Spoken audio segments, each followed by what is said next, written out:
Oh my gosh. So welcome guys to Monday, Clinical Roll Day. We are back. And let's jump through some because I really want to get to this game. I'm super excited for it. Are you super excited? I'm super excited. But before we do announcements, we all have something to open. Oh. I really want to do that. Yes. I don't have. You know what the irony is? So there's presents to open, but I don't have one because I live in guys, Canada, don't show your and my addresses. Jack, takes Jack, You spin are your the giver of them. Jack, spin your I am. box.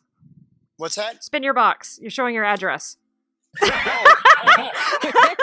It's okay. I might get fan mail. Those Malaysian fans are going to come. I through. know. Forget it now. Yeah, you can open it. All right. Somehow get some. What?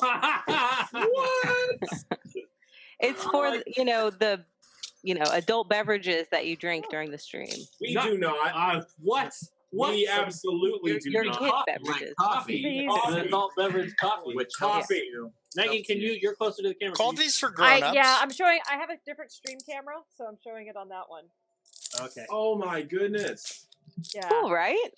That hold on, is let me so awesome. amazing. That's fantastic. I can't help but notice that Enkai's name is. No, so here's the thing. I know that's weird. I know that's weird. So I talked to my graphic designer friend and I was like, should I do it it's on your short to stool. long to short, or alphabetically? I thought alphabetically, but he said short to long was the way to go. Short to long was the right choice. Yeah, Yeah, because okay. it gives a nice. Yeah. What's up, And also Santa? 'cause Hey, Gragnold- wanna shrink. Hi Gragnold would have. guys. These are so cool. Oh my goodness. Oh, that's so cool. This is really awesome. Thank you. Thank you so much, Welcome. Rachel. You're welcome. This is so. Oh, wait a minute. Oh, it's metal. It is. Don't put it in the dishwasher. No, these Can are I put it in the Ziploc. microwave? I don't think so. I'm gonna go with no. My guess is no. Ooh, and it's I got like that it has a lid, so It has a lid. Like Rachel. I'll tell you. I'll tell you. Listen. No, I'm going to Listen. start gesturing wildly. Listen. But Yes. I love I love This is it. I'm just going to gesture more and more wildly. I can do that. These are awesome, and so we've got a couple extra here, so we can. Thank you. You're maybe very welcome. Send these You're out very as welcome. like a. You're awesome, Rachel. We'll maybe have like a contest. And or I'll a have one in giveaway. like 4 weeks when the post cuts to Canada. Oh, jeez. Oh, Mick Khalid. All right. What should Mick Khalid know? Actually, that was kind of a good point of something too that we will do. I think tonight, if we can go around and just introduce your characters a little bit. Not yet. We'll do our other announcements first, but then a quick little just intro of the characters would be, I think, helpful. You'll get a short rundown, Mika. Yes. Only put it in the microwave if we want to see the pretty colors. I'll be back. Wait. When do I not want to see pretty colors? Yes. Yes. So, Oro de Rosa. Oro de Rosa. Well, Rachel, thank you. You're welcome. Yeah, these are so cool. Super Yeah, it's so cool. Insane. My new coffee mug. Yeah. Awesome. This is amazing. my- Quick announcement from Geeks Like Us. We are working on getting t-shirts, #NotASponsor t-shirts. Hopefully soonish, like within a couple weeks. Those will be... Trying to get someone to pay for them, but Yeah, they'll at least be pretty to look at. Stream keeps cutting in and out. I think we're... we don't know if that's... We're not dropping. Okay, so we're okay. Sorry. And people will be able to purchase them. They'll be able to purchase them. I will tweet that out. So it will also be on the Geeks Like Us Twitter, my Twitter, all the retweets and things. So Mhm. keep an eye for that. The tweeter. Mm-hmm. And in the vein of #NotASponsor, some of the images and stuff that you guys will be seeing on Roll20 tonight, I made with this program I got called Flowscape. It's only $10. Last Monday for the Monday stream, I started making some scenes with that, and it's really amazing. So I'm really, really excited. Nice. And then we have cons coming up that you guys are going to be at. We've got some cons. Got a few cons. There's some Yep. cons. Definitely. Yeah, let's hear it. Where are you guys going to be? Where can the people find you? So let's see. In order, Yeah. Emerald City Comic Con. Yep. 'Cause We will all three of us will be at Emerald City Comic Con Different panels. at different panels on different days. Come see us. Come say hi. Then Adam and I will be at the Washington Play Therapy Association conference in Washington, talking about how to use D&D for helping people through therapy. For Washington hours and State. hours and Washington hours. And you'll So get long. you'll get CEUs. You'll get CE. I'm not going to be. And then you're going to be somewhere. You're flying somewhere Oh else. God, I'm going to be in a lot of places. So I go immediately from Emerald City Comic Con in Seattle, Washington, to GDC Game Developers Conference in San Francisco. Well, I had 2 talks. One of them is an official panel at GDC. Then I hop a plane and go to PAX East, where we all have, between the Clinical Role cast, we have 13 panels. We see a lot of us. Dude, it's too many. All of us, there is at least one of us Too many. on all of those 13 panels. I am not on any, sadly, because I will not He's be on at all. East. I'm actually officially I'm on 6. I've got a few other things I have to do, but yeah. So we're going to be, March is a busy month for us. It's a busy month. Mm-hmm. It's Yeah. gonna be crazy. Mm-hmm. And Yeah. Rachel, you're going to be at South by Southwest. Yes, while they are at GDC, I will be at South by Southwest. So if you were in Austin, I will be there on a panel talking about The Legend of Zelda and the psychology behind the design of The Legend of Zelda. Something else that will happen in March for Game to Grow is exciting announcements that you'll have to follow us on Twitter to find out. It may or may not have something to do with a Kickstarter project that we've been talking about for years called Critical Core. So follow us on Twitter at Game to Grow to make sure you know more about that. Fantastic. On the next couple weeks, expect one of the first publications from the Bodhana Group to hit Drive-Thru RPG. So follow all of our social media at the Bodhana Group, as well as our Facebook and our main website. It's a little booklet that we call Wizards, Warriors, and Wellness. It's all about therapeutic role-playing and some of the benefits that you can glean from that. So expect that in the next 2 to 3 weeks, roughly. Yeah. Yeah. Good month for All therapy. right. Yeah. Yeah. March is a good month for all of us. Can we just declare March like therapeutic gaming month? I think we just Ooh, we just did. Yeah, we can that do just that. happened. I think it, Yeah. yes. Marching forward Yeah. in the world of Into treatment. Games. No? What? I like it. Is there, Well, good for you, Gabe. Yeah, Good for you, choice. games. Wait, we need a band. Game. We need. We spring forward into the goodness of therapy and games. Beware the eyes. Wait, sorry, different one. No, is it Yeah. turning the eyes? Yes. No?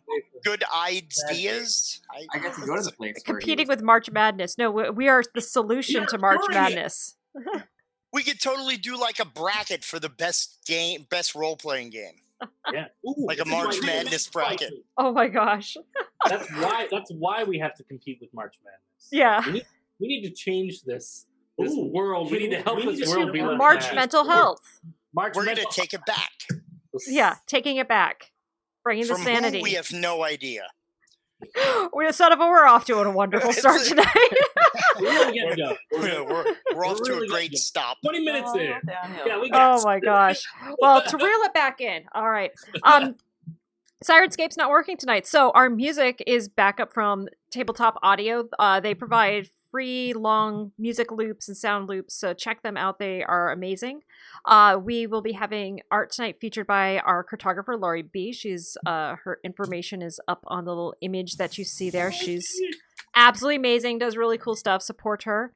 Our producer is Sven. You will see him in the chat taking care of things while we are playing the game. Reminder to everybody: he is the man behind the screen.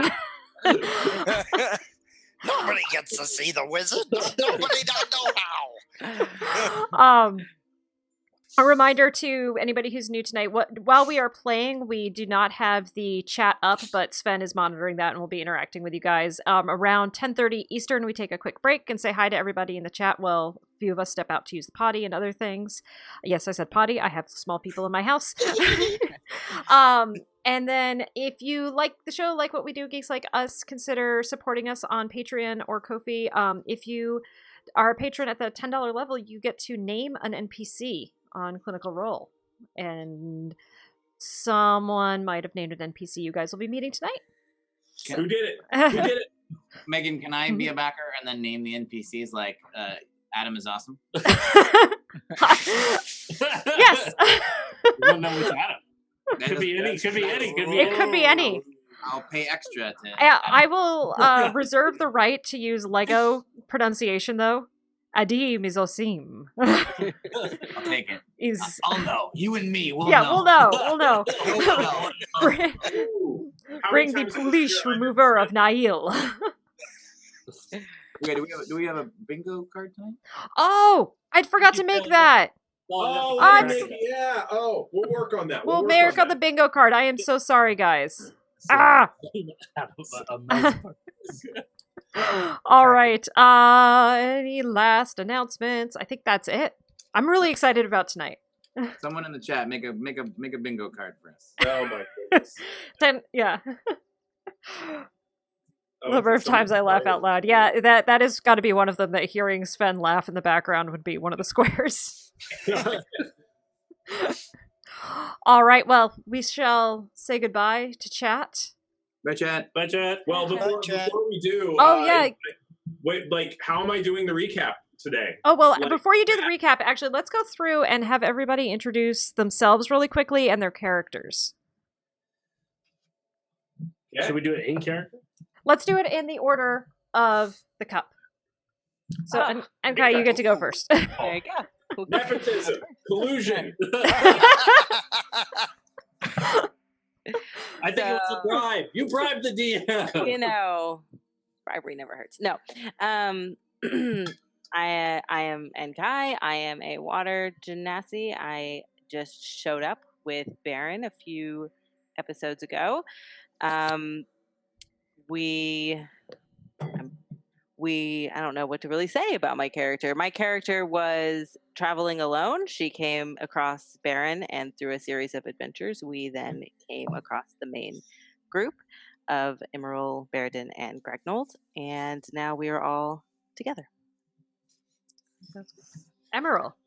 All right, so hi everybody, especially all you wonderful new folks. I am Dr. B. I play Immeral, a orphaned wood elf who has come to find his connections through some of our wonderful people here. And Immeral is a little curmudgeonly, but he means so well. He means so well. He likes people eventually. Slow to trust. Slow to trust. Just a little bit. I play Baeridin Moonfang, who is a gnome who believes that he is a dwarf. At a very young age, he was found abandoned in the woods, in the mountains, and was adopted by a dwarf tribe of barbarians. So he is a druid specialized in shapeshifting, where his magic comes from the wolf spirit themselves, imbuing him with the opportunity to shapeshift into animals. And the Moonfang clan has been sadly largely slaughtered in the past, which set Baeridin and his brother Gragnold on a path of figuring out what happened. And Gragnold, the older brother and sort of mentor figure, and oftentimes, the voice of reason. The voice of reason. There you go. Gragnold used to be the brewmaster for the Moonfang clan, only to discover that the Moonfang clan one night was savagely killed by a group of driders.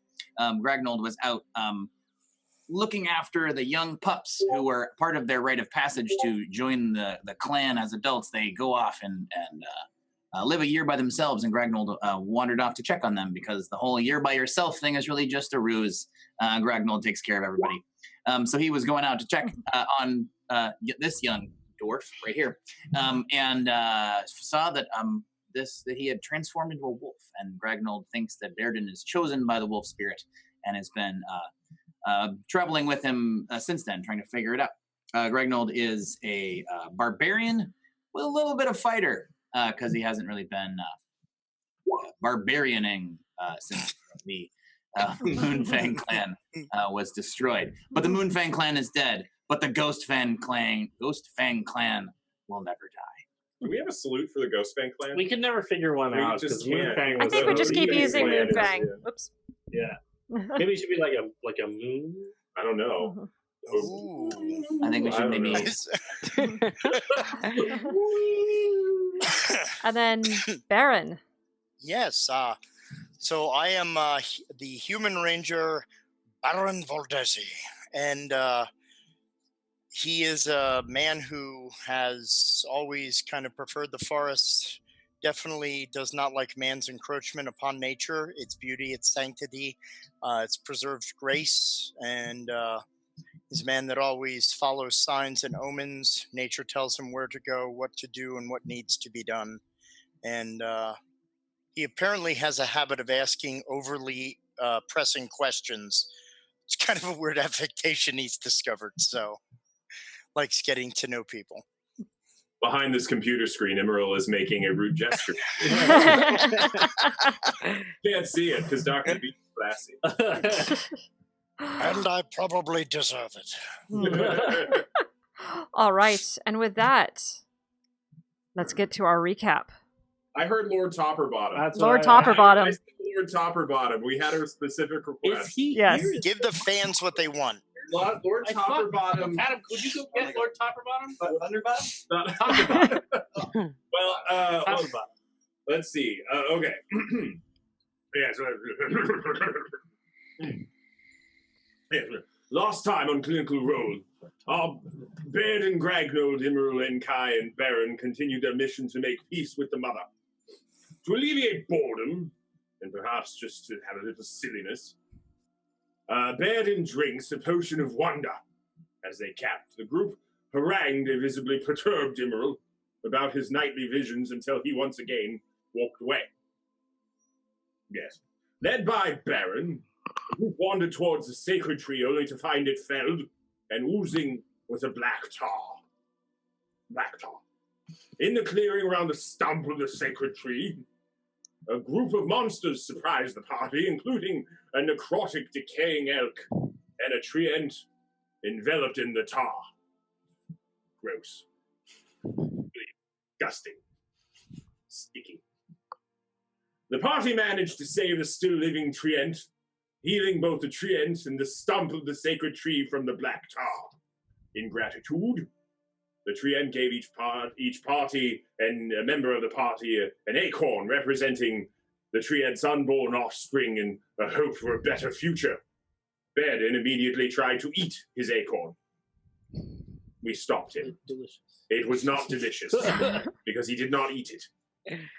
Continuing on their journey, led by the talismans bestowed after the battle of the Temple of the Seven Towers, the group camped, only to repeat the haranguing of Immeral about his meditative visions.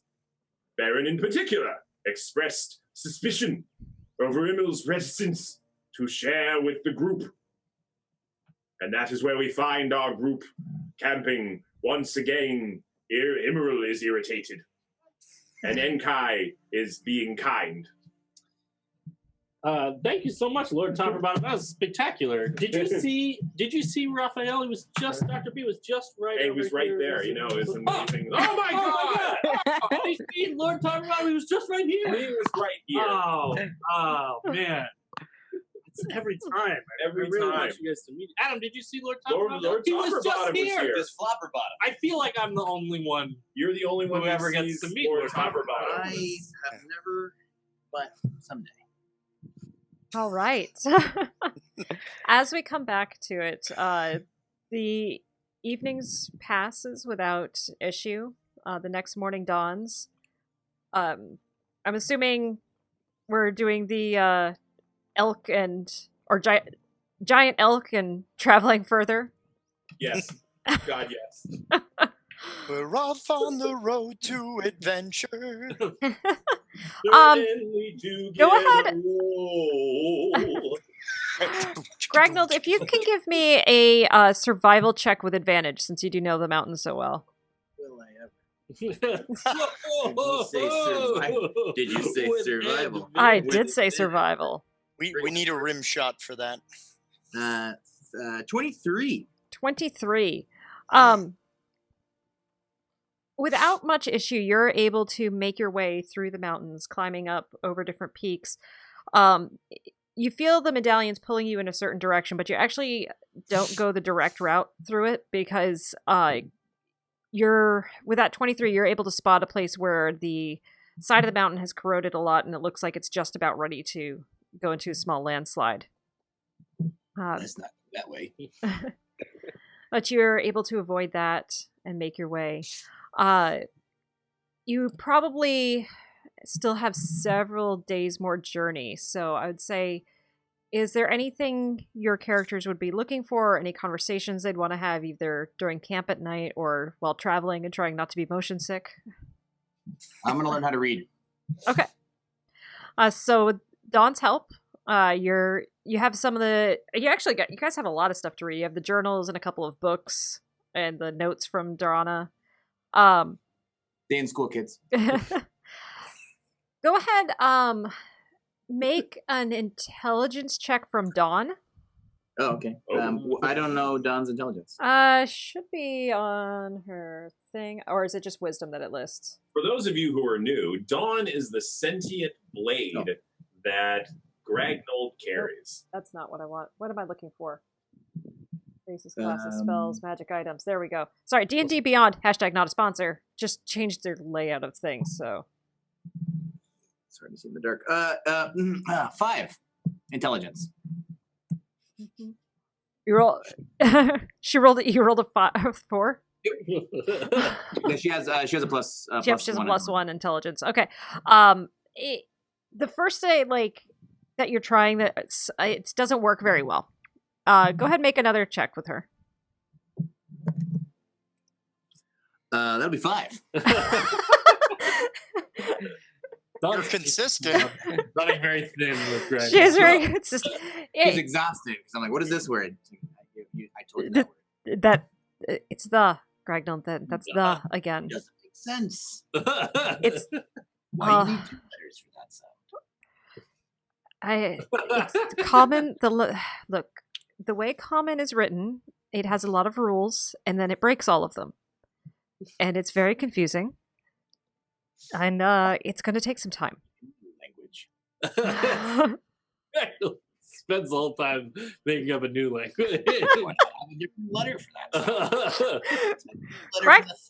Gragnold, roll an intelligence check. You got it. 16.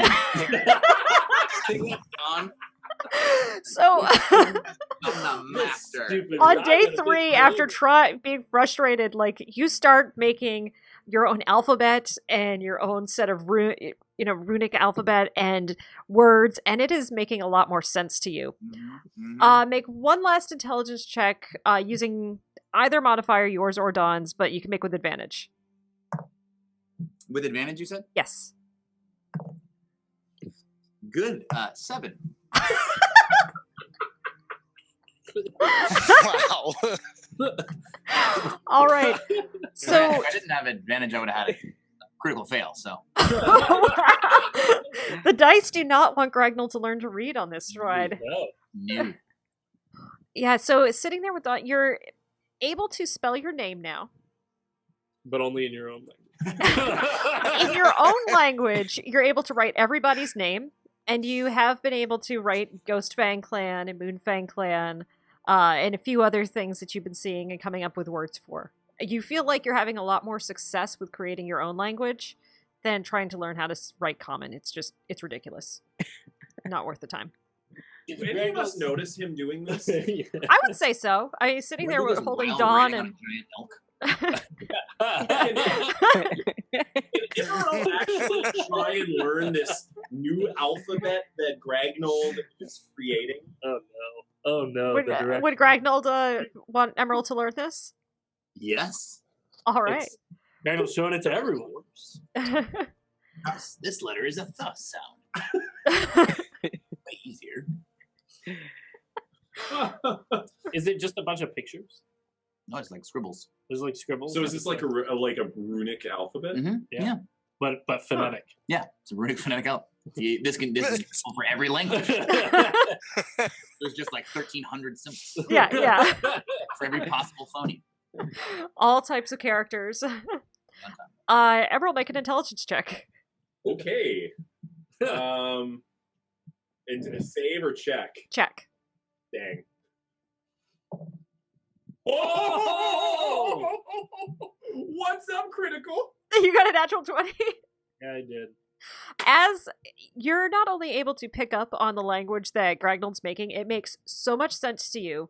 You're able to start helping him with it and actually starting to translate words on your own as well. Oh no. What should we call our language, Immeral? Immergrag. Gragnies. Grag. But my knees are not. Gragish. Gragish. Gragish. Yeah. I think we should call it Gragish. Perfect. Okay. So you guys just have essentially created your own language that you can write in. And basically you just made a cipher for yourselves. Nice. Yeah, I guess it's true. It's really just a written site. Because it's just kind of, you speak it, it's just common. Yeah. Yeah.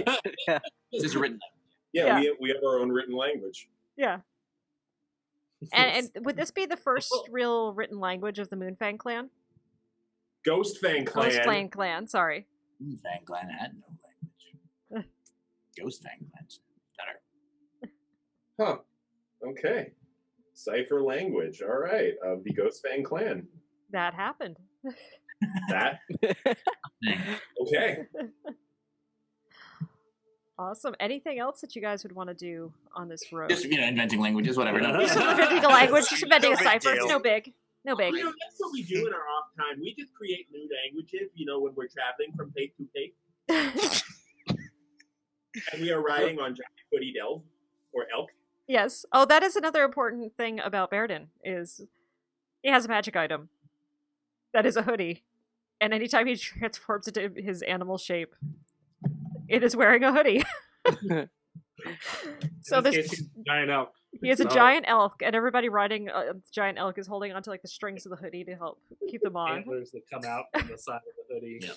Gragnold likes to Strings are ride on sort the of antlers. hanging on the back. Enkai, go ahead and give me a Constitution saving throw. Oh no. Let's see how you do with the No. travel. Am I still in the back with Immeral? Oh yeah, I mean, like this is Immeral several. staying out of projectile range. 19. Oh, Oh. you have gotten very used to the movement of the feeling giant elk. Figured out how to kind of keep yourself balanced. And I would say too, with Gragnold being brewmaster, he would know of a few different herbs and things that you could chew on that would help keep your stomach settled as you're moving. Awesome. So, yeah, I would say during the journey, I'm glad I'm not throwing up. Me too.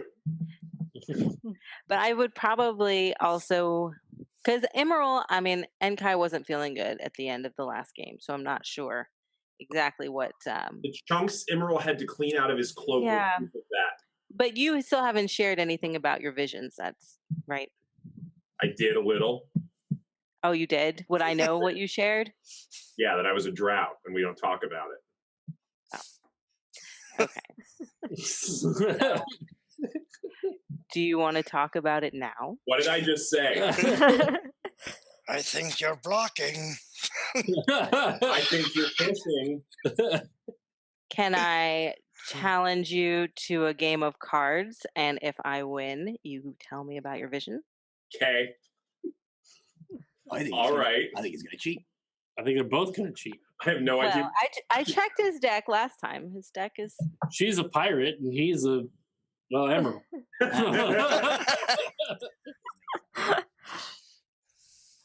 Megan, Yes. I'm DMing you something. Okay. Where? Discord. Okay. From the different directions. I'm going to try to lean into Baeridin. I'm going to say, I'm going to put 3 gold on Enkai. What did we do last time? I don't remember. So gonna have you guys. Riding on an elk. There we go. Hold on. Hand it to her. Oh, I'm betting on her. I always bet on the pirate when it comes to gambling, I would say. All right. Well, because there's no other way to do this, I saw your DM, but are you both being honest with how you play? No. I'm honestly not. Please, be honest. I mean, I was going to be honest. Okay. So I could go ahead and do a perception check. And Emerald do a sleight of hand. Oh, I rolled a 20 and I have +7, so 27. What'd you roll? Adam, what did he roll? Not that good. I mean, it was okay for Immeral. It's only a 25. Yeah. All right, so as Emerald's dealing out the cards, Enkai, you notice him stacking the deck. This is not what I meant, Immeral. Fine. Fine. Fine. Immeral just slumps. Does that mean you're not going to play now? Yeah, so you're not going to play. Again, shuffling the deck, but a little bit more honestly this time. A little bit more honestly or actually honestly? Actually, honestly. Okay. All right, so here's what I'll have you do. Roll 5d6. Or actually, no, let's do d10s, because we can just do that. And essentially, it's where you can trade out 2. Or you can trade out 3, sorry. So roll 5d10s. You Okay. can trade out 3. But you... Okay. I have to find which one's the 10. All right. Yep. Need more D10s also. D10s. I have to write what I'm going to forget. Yeah, or you can roll it... You can whisper it to me on roll 22 if you want to, Rachel. I will. You going higher or what? And then I can trade out 2 of them. You can trade out 3. I Trade out 3. Okay. Poker hand. Give me my poker hand. All right. How do I send it to you on D20 just to you? Roll 20. So it's /W. Thank you. Okay. I am DM. DM. Yep. I got that. I am DM. Just DM. DM. Whip, whoop. Okay.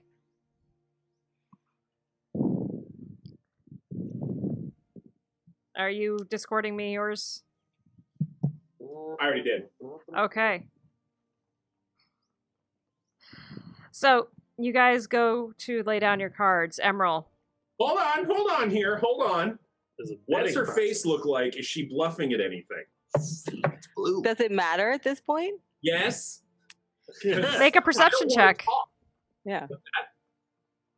Make a perception check. Perception, not insight. Oh yeah, insight, sorry. What's going on? Not good. Her face is blue. The quills Yes, at this it point have is. fallen out. Her hair's coming Yeah, back in. Good. Oh, I was going to ask. Blue. She's I looking. offer her a drink that's definitely not a potion of wonder. You're not a head anymore?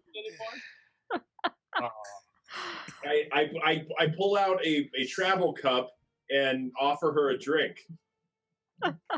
No thanks. Okay. So Emerald Or fans out his cards, setting them down, feeling pretty good with his Oh, high come pair. on. But Enkai smiles as she lays down a full house. Shenanigans. I have played honest from the beginning, Collusion. unlike you. So, 2 5s and 3 6s. 2 5s and 3 6s. Yep. Collusion. No. The game was rigged. Or rather, was not it was rigged. but it was supposed to be rigged in Immeral's favor. Right. It did not turn I out. think it's like you're mad after I stole your logbook. You can't cheat a pirate. I So. believe I did earlier. I believe that I said you wouldn't do it again. I believe that I'm. Yeah. So let's talk about your visions. Let's talk about my vision. Does Gragnold pay Baron for Yeah. Well, I mean, I feel like you should. 700. Oh, God, no. Why you don't know about this? I think that's a bit too much. I didn't know how to count yet. I'll Um, help. Just take the 2. Oh. I bet all you. right, I so win you. we're talking about my vision. Great. And I'm going to assume, because Baron's on the back too, and wasn't Oh yeah, I'm smiling. he's in like, it? Okay. my head's practically falling off. I'm Okay. smiling so hard. There's a rude gesture being made at Baron. To which Baron nods and winks. I'm smiling, but Enkai is stoic. She's waiting. Okay, well, Immeral's just going to wait in silence for you to ask questions. Is this all happening while the elk Baeridin is like moving at totem elk speed? Yeah. Like, Yeah. Yeah, you Tell me about your vision. you guys are moving at like 20 miles, no, more than that, like 25 miles an hour or something. We're rolling into the thing. You know, when you have like a dog that like gets like slobber all over his face, sort of like him. It's like a slobbery mess. Immeral sits down, crosses his arms, and says, "Okay, Captain Ishka,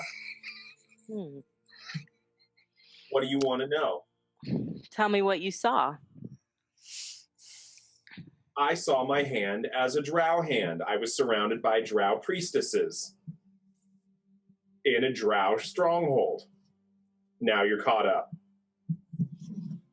What do you think that means? I think it means that I was in a drow stronghold. Have you been in a drow stronghold before? Apparently. Do you have visions of your past? Is it something that's happened to you in the past? Apparently. Why do you say apparently? Do you not remember this happening? Apparently that's what's happening. Baron, what do you think? I think that if I offer anything to this conversation, I'll get more rude gestures. I also have a handful of pebbles. apparently. So you don't think this reflects the future? No, I think it reflects my past, that I was told that it reflects my past. You don't have to be so bitter that you lost to lots of people have lost poker games to me, Immeral. Does she have anything I can steal? She's wearing her usual thing, so you guys are on the back of moving elk. Giant elk, sorry. Is there any feasible way for me to steal something that will annoy her? While crossing your hand grumpily. Yeah, while not Yeah. moving your arm. Yeah. While I'm not going moving to your steal arms. it with my left foot. If there are visions from your past, and they're coming in now, they're coming in for a reason. And you are not just by yourself. So I think it's important to explore if we are going to encounter drow. You want to explore my visions? Fine, I'll give them to you. No, I want you There you go. I to didn't say explore so. your visions. What? Right. He's being resistant. I just think he's afraid is all. I think he is too. Think what you want. I do. It's not a thought, it's a feeling. You don't have to be afraid. Your future is also our future. So the more you tell us, the better prepared we will be. This isn't the future. Okay. The present gives way very shortly to the future. You And if know, your I think I past- heard a drunk say that once in a tavern. Was it me? Alcohol breaks down inhibitions, makes people I more know. truthful, Pretty wise things. more in connection with truth. Alcohol reveals what sobriety conceals. I'm gonna write that down. I think at this point, I mean, he seems pretty resistant. So we both can speak, thieves can't, right? Yeah. Yeah. I would say to him in Thieves Can't, you need to be more honest with us and with yourself. And then I would just drop the conversation. Oh, snap. I don't know. I didn't understand what they just said. And that's where Immeral leaves it, just with a harumph. All right. So you guys continue on traveling through several days and nights of camping and kind of moving on, feeling again this tug on pulling you onward and onward as you go. Sorry, just trying to make sure I remember how many days exactly you're traveling.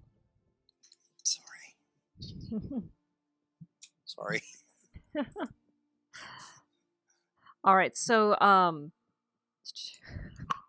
one of my notes on here is day 4 of travel, grumpy Immeral. You were right. Somebody's really playing the odds on that one. So you guys travel and camp that night, get up the next day, travel again. Baeridin and Gragnold, there's on the what would be your 6th day of travel,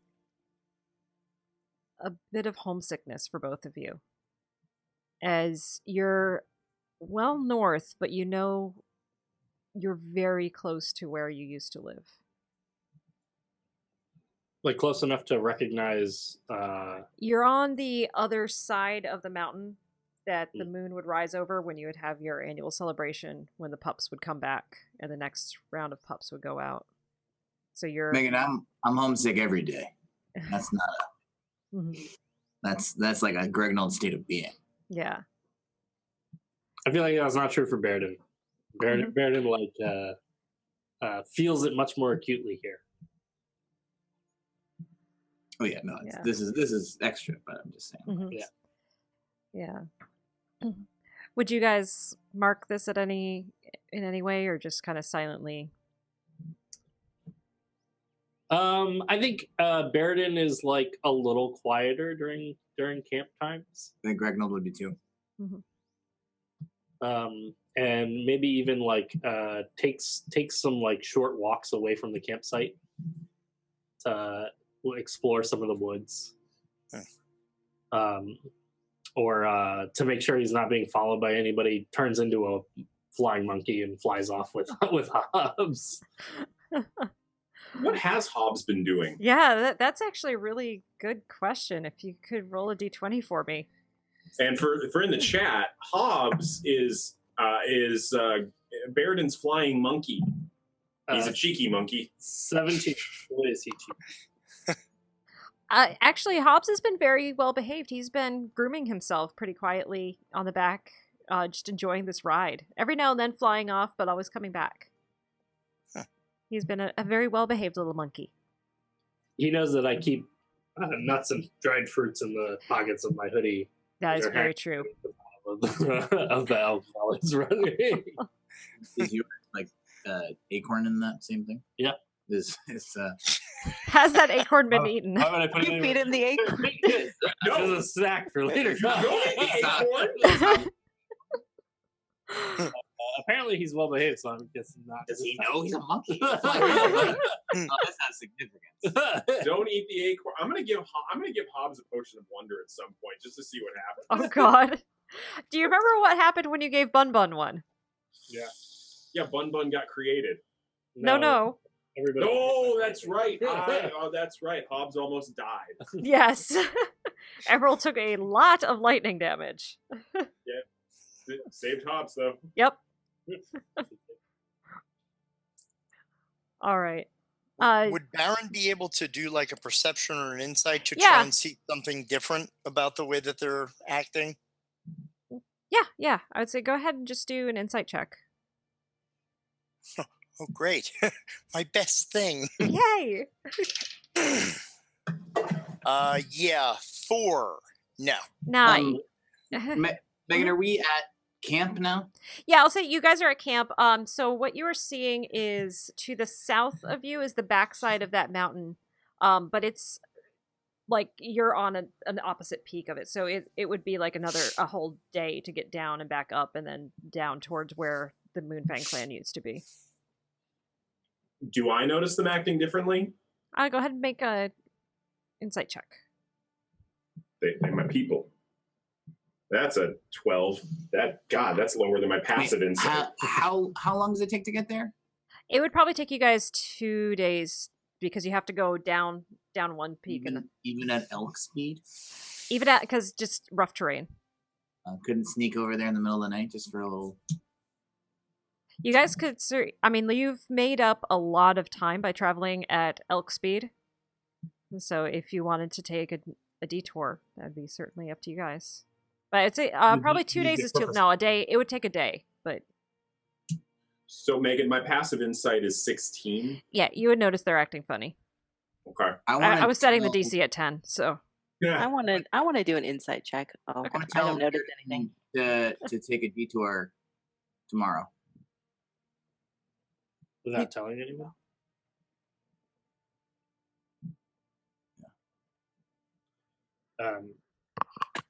Without telling anyone? Did you say? I want to. Okay. On the DL, I want to tell. Right. Tell Baeridin, maybe we could. We've made good time. Maybe we could go around. You sure? You sure you want to see it again? I do. What if we've learned a lot more now? What if there's something more there that we didn't see before? Gragnold, we destroyed everything. There was nothing left when we left. Maybe there is now. Maybe there's something. We know that they were taken. We know that they were taken. So maybe there's something more we missed. We'll just go by, see it. We'll get back on our business. All right. I'll do the detour. I don't know if anyone else would. You don't want to tell them? I don't know if they would do. They would want us to do that. So we don't need them to know.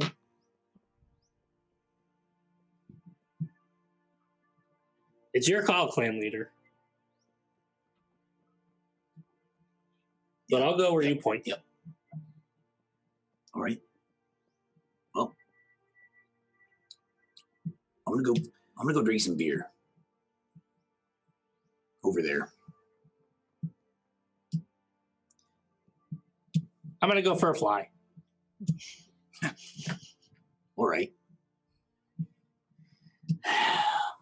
Yeah, and Immeral, you would notice them acting odd. So as soon as Gragnold walks off to be on his own, Immeral follows. All right. What's Gragnold doing? Drinking beer. Sitting down. Yep. Immeral sits beside, facing wherever Gragnold is facing, and asks, "Spare mug?" Grabs it, drinks it quietly for a couple of minutes, and then asks Gragnold, "What's going on?" You ask a question for someone who doesn't like to answer any. I don't like to answer questions to certain people, and you know it. And I know you share that. I don't know if you know this, but the Moonfang clan used to live right on the other side of this mountain. This is where it all happened.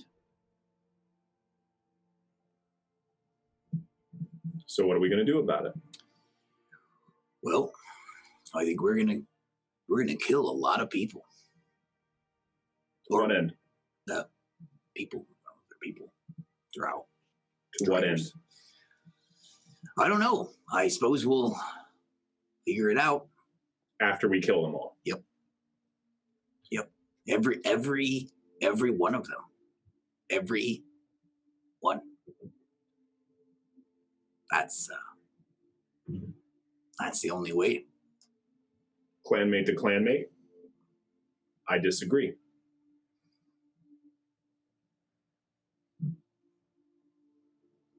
Okay.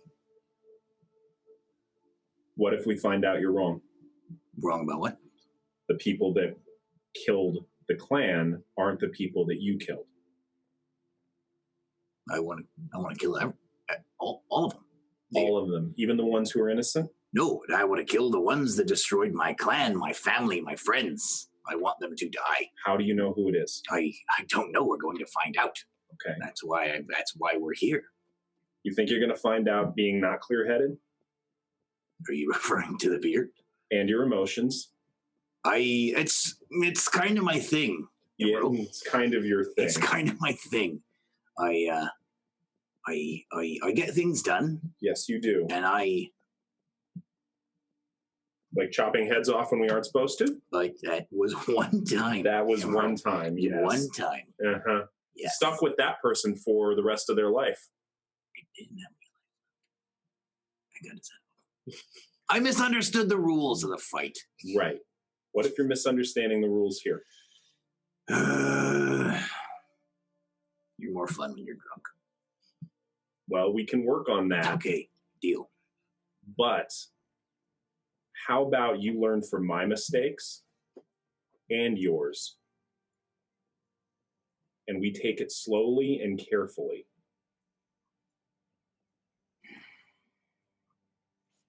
As long as, when this is all over, vengeance. Justice. I don't know the difference. I'll help you learn. Sometimes I hear. Oh, was that Dawn? Yes. Yep. What did Dawn say? She's going to teach me. The difference? Is that right, Dawn? Yes. Between justice and vengeance? Dawn. Vengeance is going to eat you alive, Gragnold. I don't want to see that happen to another one of my bearers. Justice. That's something worth fighting for.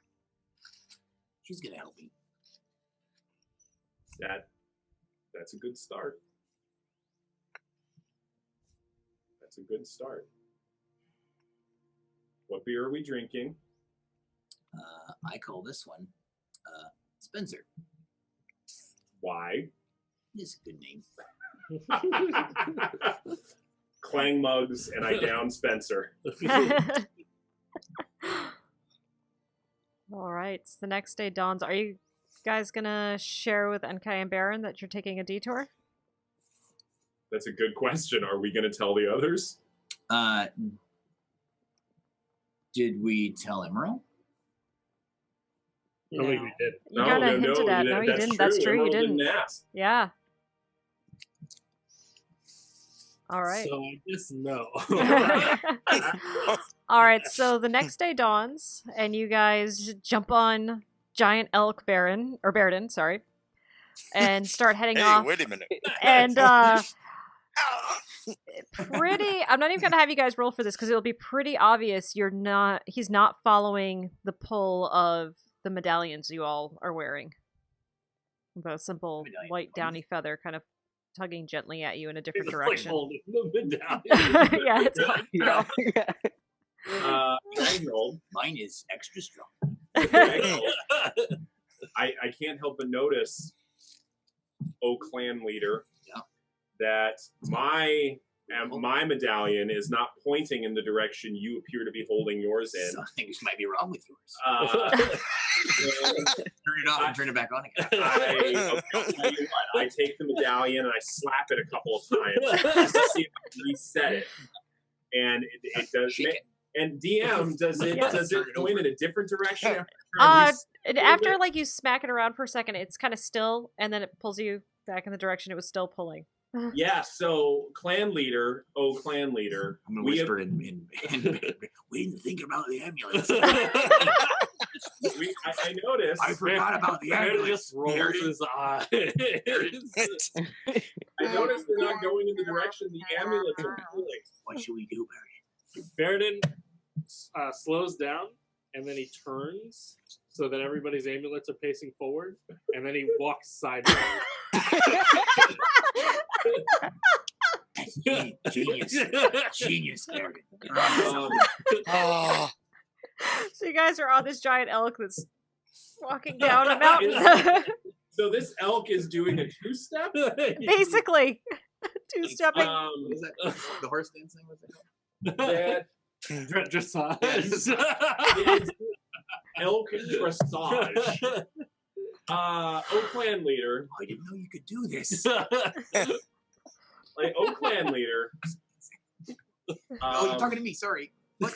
Why are we dancing in the direction that we're not going in? You know how you get visions? I was there for them, so yes. Well, I got a vision. What did you get a vision of? We should go this way. You what?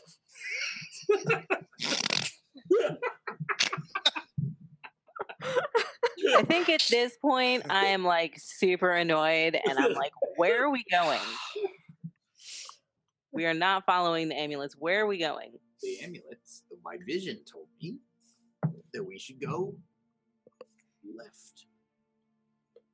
You had a vision. Left. Vision. We all have visions. Roll a turned- deception check. Yeah. I'm lying liar face. 2. Oh, no, not Enkai. For Gragnold. Oh. Site 16. Left is what my vision said. Or Okay. Does Enkai know he's lying? What's your passive insight? Passive is 14. You know he's lying. we're going left. That's what my vision said, you guys. is not telling your party members important details contagious? I learned it from him. Check the bingo box. Bingo box. Yeah. Which doesn't make it any better. Where are we going? We're going to the Moonfang clan. We're going to see the Moonfang clan. This is important to you. Just on the other side of the mountain. There could be something there that we missed. All I need to know, is it important to you that we go there? Yes. Then all you needed to do is ask. What's important to you is important to me. It's important to all of us. You just have to tell us. I have a hard time with this, part of being a leader. Learning to trust means starting to trust. I'm going to write that down. I turn to Baron and quietly say, so no one else can hear, oh my god, he was the leader?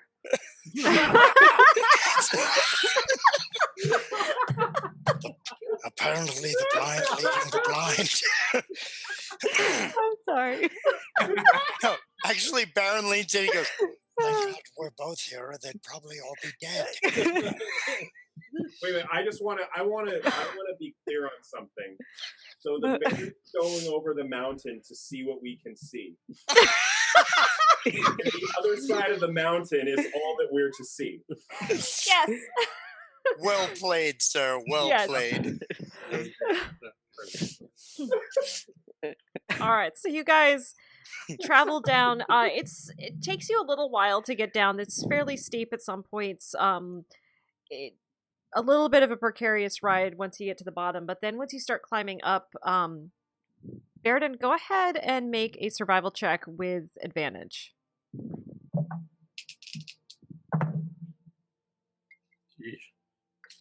My survival skills good. 17. 17. It's just getting past noon and you're coming up on this mountain and you see a marker for a trail you recognize. and you're able to pick up a lot of speed. So it is still hard going. It's very steep at points. If you guys were on foot, this would have taken you just a full day just to get up this mountain. But because you're in giant elk form, you guys are able to get up. Let me switch up the music here. So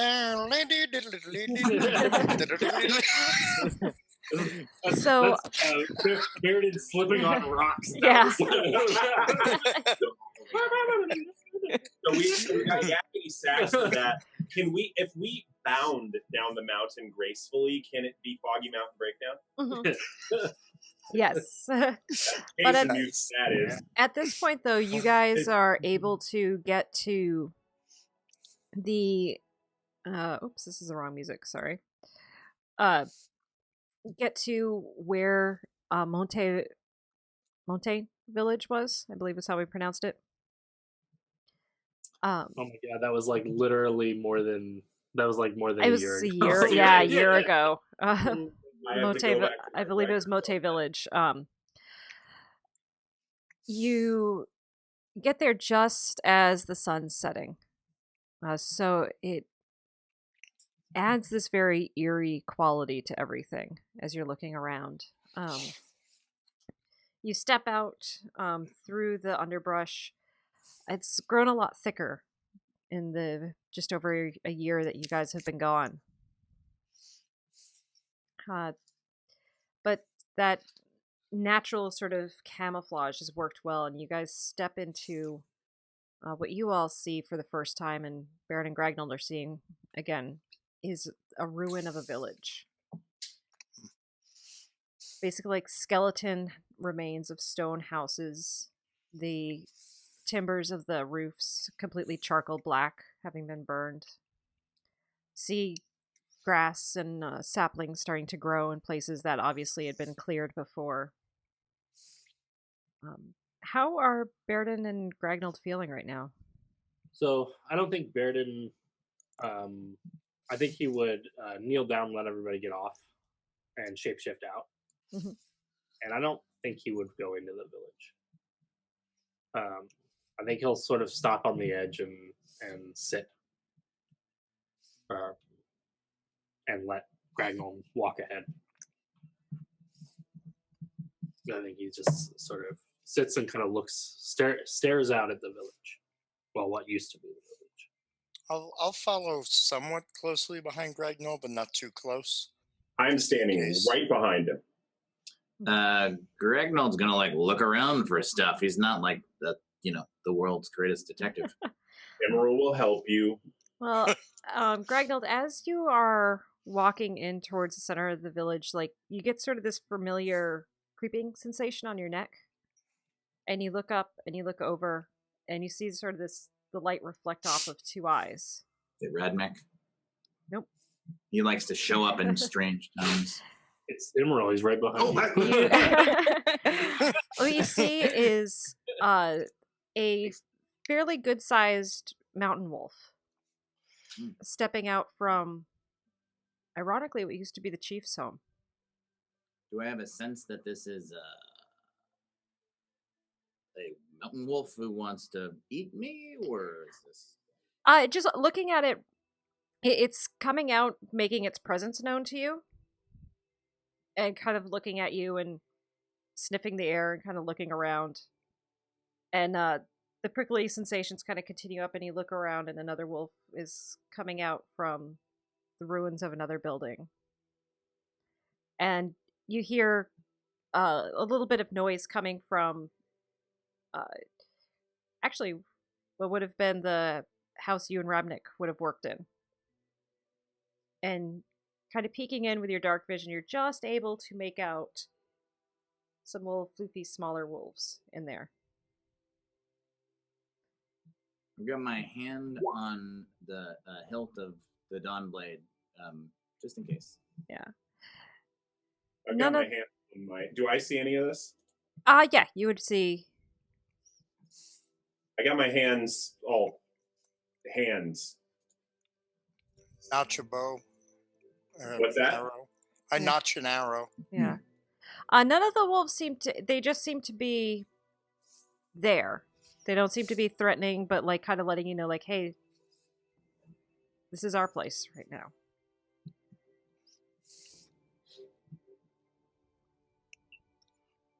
Gragnold. I'm just gonna pick out one of the wolves that looks like the one who's the leader, I guess, and just eyeball him. All right. What's your intention with the eyeballing? Are you trying to intimidate it, or? Not overtly, like just asserting like I'm not scared. Okay. Sort of a canine to canine eyeball matching, because when canines, if you look away, that says the other person is dominant. So I'm just gonna not let them be dominant. I'm not gonna like be a fleck, but I'm gonna I'm not gonna back down. Okay. This is my home. Yeah. So the one gray mountain wolf that you saw in the front keeps looking at you. And kind of every now and then it starts to let out a small little growl, pacing forward, but not. And your nature's high enough, and you all would have studied wolves enough to know that it's not getting ready to attack. It is just kind of doing what you're doing, of like, I'm not going to back down, and I'm letting you know I'm a tough guy. Now, what's the phase of the moon right now? Phase of the moon is. I love that you're looking this up. Yes. So it was a new moon 3 days ago. So it's going towards full. I don't know what. So it's a crescent. It's waxing. It's waxing. It's a waxing crescent. It's a crescent. Thank you. Yes. The descriptive quality. I don't remember the words. Can I cast Speak with Animals? Sure. I just, in Wolf, I just speak. This is a place of deep meaning for my friends. We mean you no harm.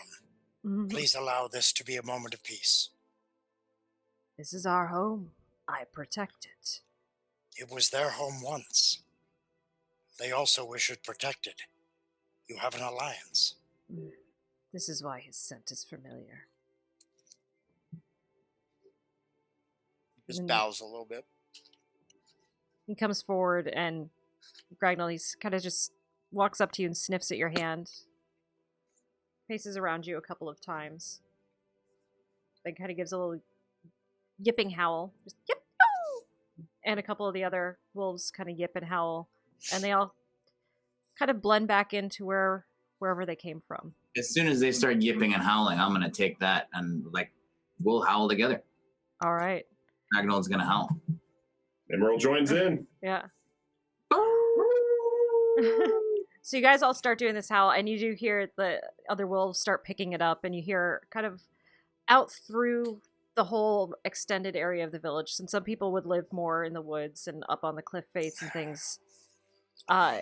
So while the Moonfang clan's no longer here, it seems the spirit of the wolf is still very strong in this place.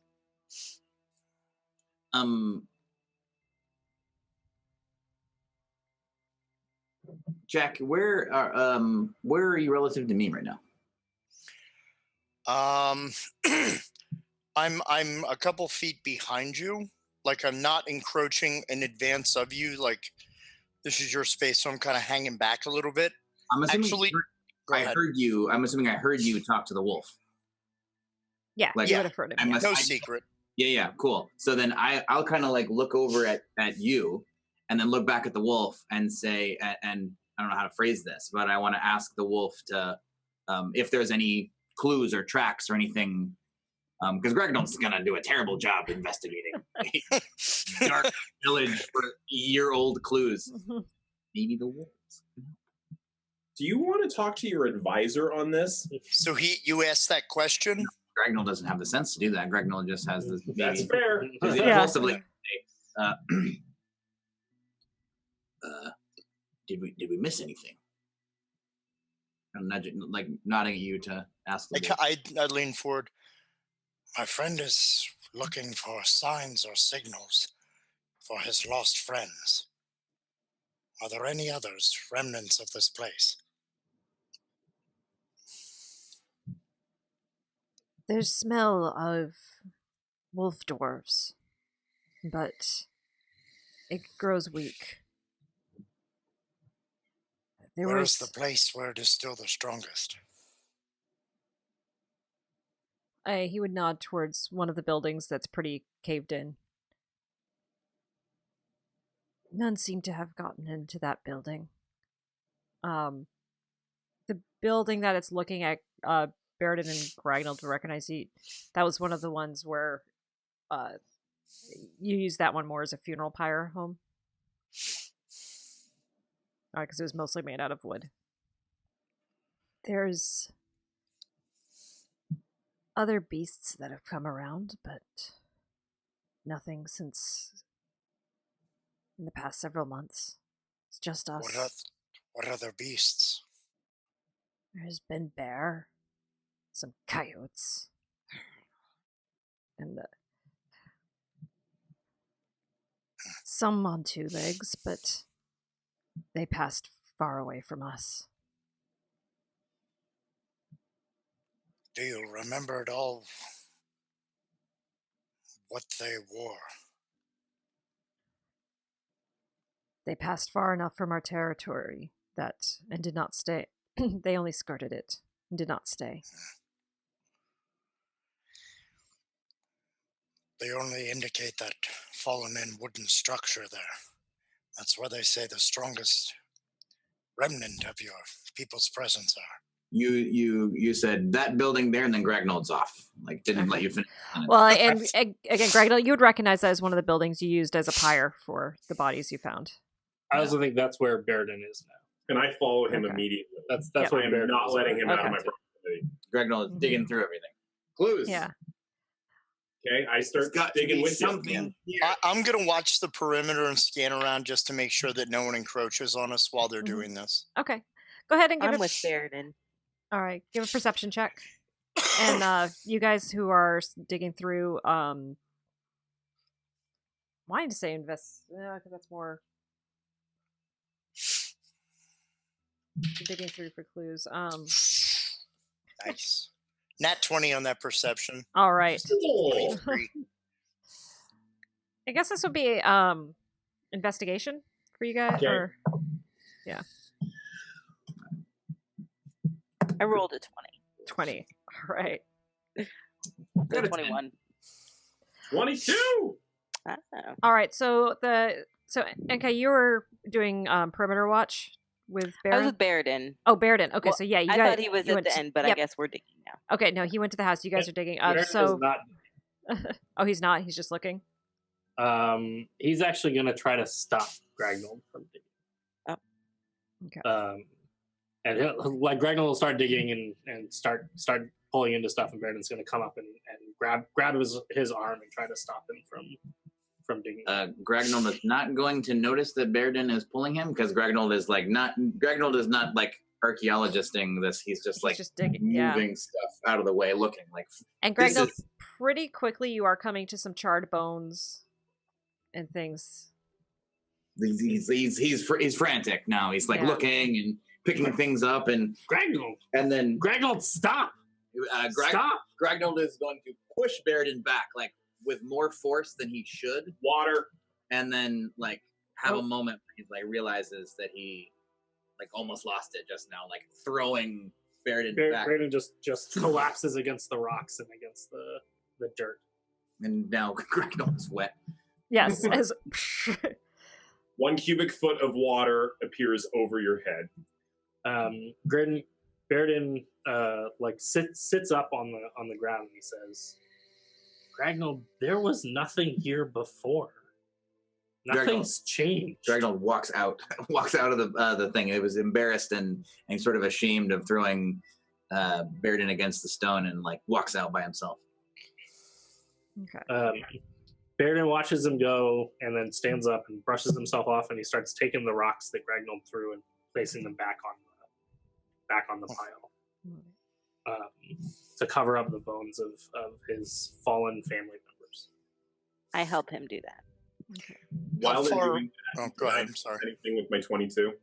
I know. I'm 21. Yeah. Oh, you guys looking around, you see, well, for Enkai and Immeral, if the first time seeing this, easily you're seeing bones of at least 20 people in here.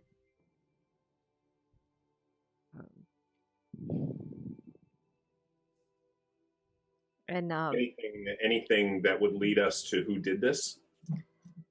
it's all looking charred and just... You do see like some remnants of like daggers and hand axes and things like that, but like those would be... They look like the rough-hewn weapons that they would be using up here. And Baron, with your perception check looking around,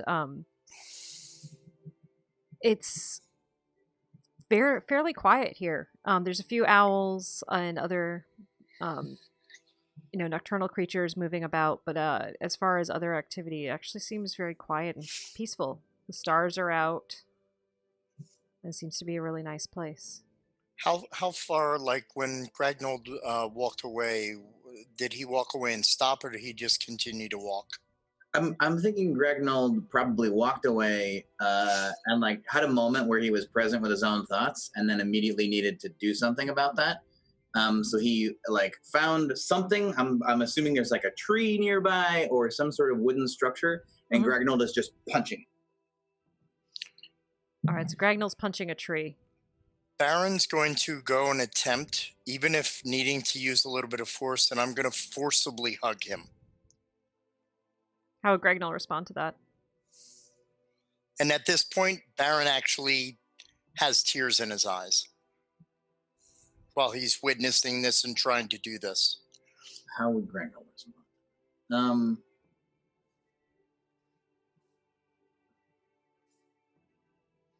I think he would resist for a little bit, and then eventually would stop. And I don't know if he would. He's not going to hug back, but he might at least like take a moment in there and like, and not fight back. That's like the most that Gragnold can possibly do right now. It's not like a, it's definitely one of those kind of like I feel your pain kind of hugs, and as he pulls him in, he's just. It's never easy to lose the ones that you love, or to be reminded of their absence. I'm not going to say anything. When Baeridin finishes piling the last of the rocks with Enkai's help, he just stares at the pyre for a long time, and then he says, "You know what they don't tell you is that it takes days to get all the bodies together, to put everybody in one place. The ritual's pretty long. You have to do it for each individual. And then Immeral puts his arm around Baeridin and just pulls him in. I'm trying to figure out if there's a way I can make flowers. Isn't there? Yeah. If you have Druidcraft, you can make flowers. Yeah. Okay, I want to make some flowers. Yes. And like put them on top of the little pile that Baeridin and I just made. And then, but I'm not going to say anything. I'm like quiet. you could this is up to you, but you could actually grow them out of the grass. Yeah, that's true. Yes, I want to do that. All right, so Enkai starts kind of concentrating over the stones, and you just see all these flowers starting to bloom up and around the stones. These beautiful, flowers that are just blooming, and a little bit of this moonlight filtering down, catching on the petals. It's still not a beautiful sight, but that idea of new life, I think it helps a little bit. Squeeze Baeridin even closer. The hard part isn't the ones that you find in their faces. It was the ones that we couldn't find.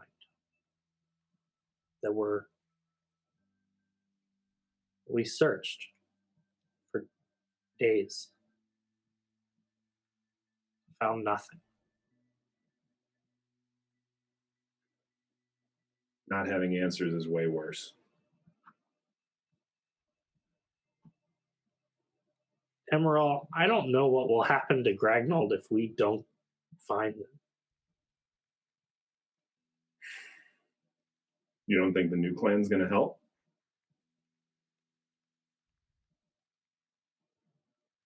We just saw it out of old life springs new. I don't know if Gragnold can handle losing more clan members. So we help. We find. We get as close to the truth as we can. We get the answers we can. And then we deal with the rest.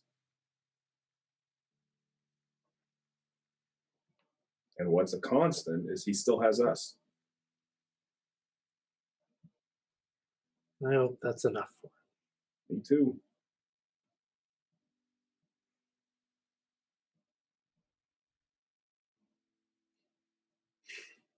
Gragnold, while you and the Baron are outside, and he's just kind of holding you, you two are standing still enough that after a moment you hear some movement coming towards you. And you look over and you see 3 small wolf pups. It's June-ish, June equivalent, so they're not babies anymore. They're actually moving around and kind of big enough to get into some trouble. But kind of curiously sniffing at you guys and kind of bounding away and then sniffing and kind of bounding away. And you do see their mother coming out and kind of watching them, but she seems relaxed. Doesn't feel like you guys are going to be a threat to them. I slowly kind of let the hug off and do kind of one of those, like, you know, patting on the shoulder, just like. I'll take some rations and feed them to the pups. Or crouch down and hold my hand up. They kind of, and the first one, excitedly gets it. Another one kind of bounds up over, and this third one very clumsily kind of jumps on top of the other 2 before kind of getting its face around. Do they smell any of the snacks I keep hidden in my cloak? If you come up close, probably they will. Crud. Oh no, you're getting attacked by wolf puppies. Too much cute for Immeral.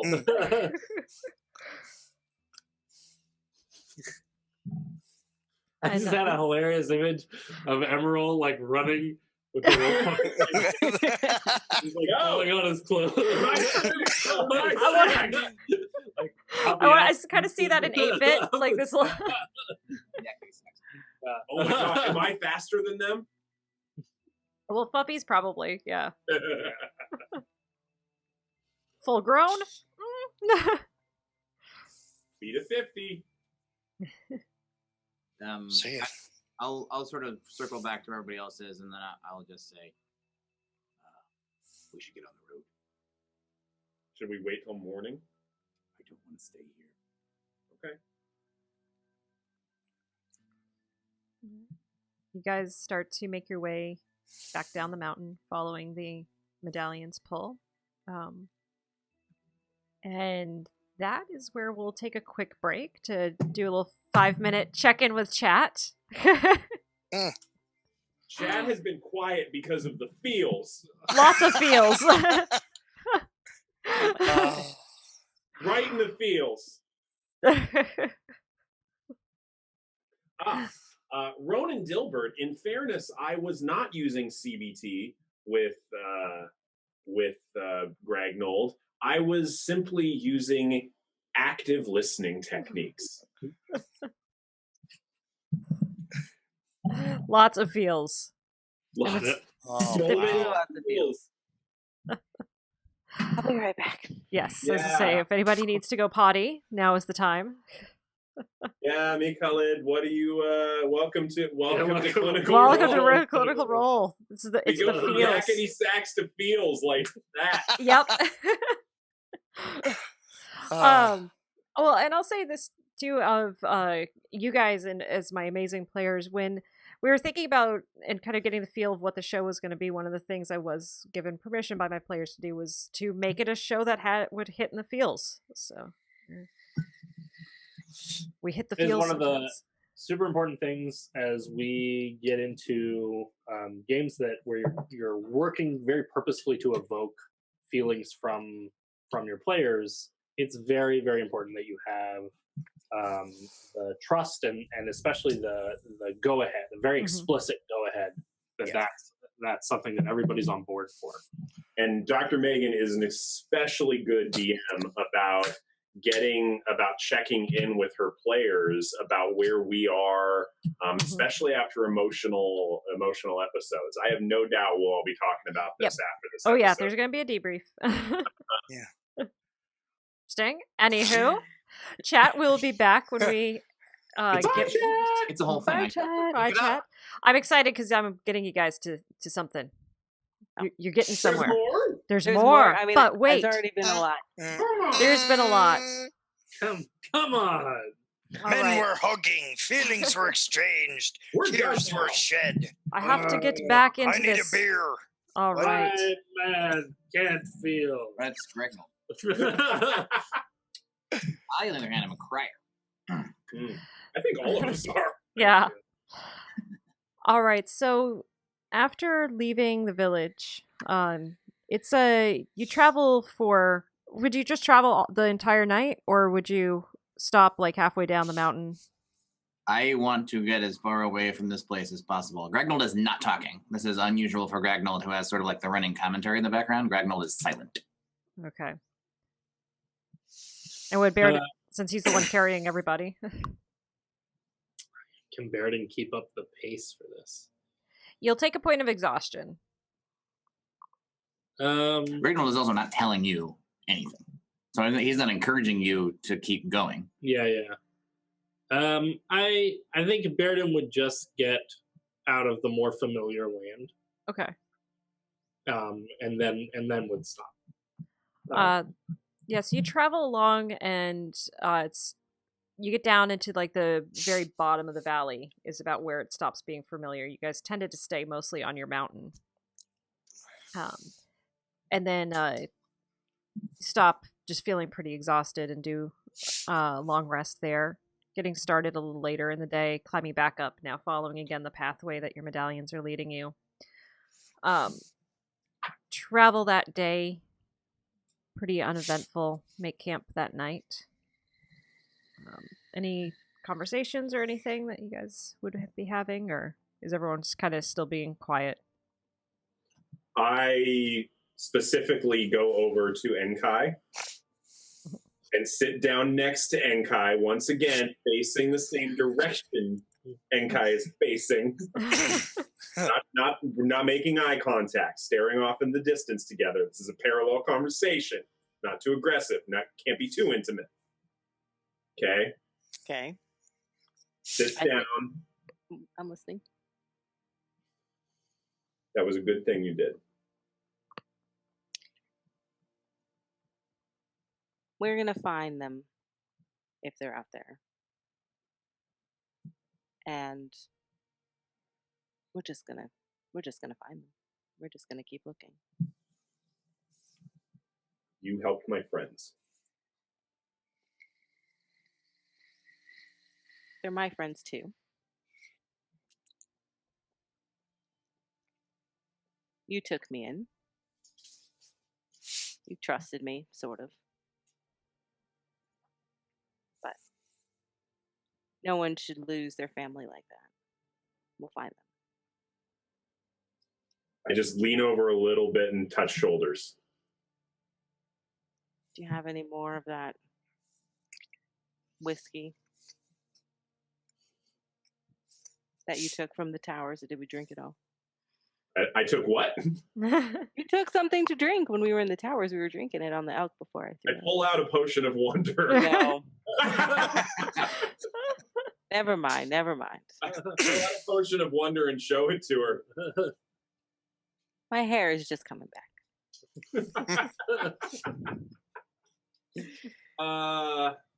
You know what? Oh no. No. I stop Immeral.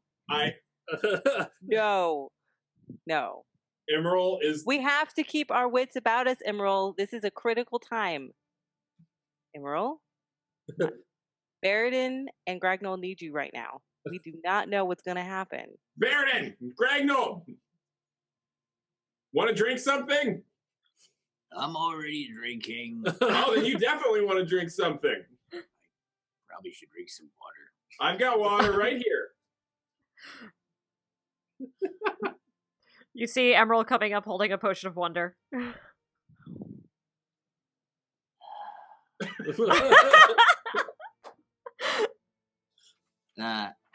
Gragnold's gonna do one of the silent lean back and then like grab Immeral by the head right here, like in a really masculine. I was just in Italy, like in a real Italian. Oh my god, are you gonna say I broke your heart? They massacred my boy. No, he's there's gonna be like a overtly masculine sort of like almost like head slam. And then he's gonna take the potion of wonder and just drink. Yes. All right, draw from the deck.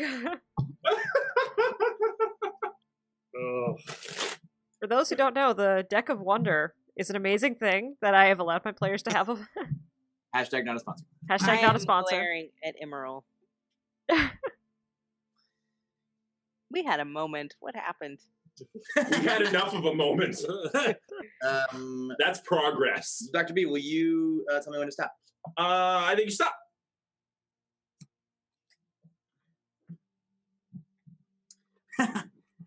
You become ethereal for 1 minute. For what? For how long? 1 minute. 1 minute. All right, so as Gragnold drinks his potion, all of a sudden, his body just becomes translucent and starts to, like, it's like he's fading from existence.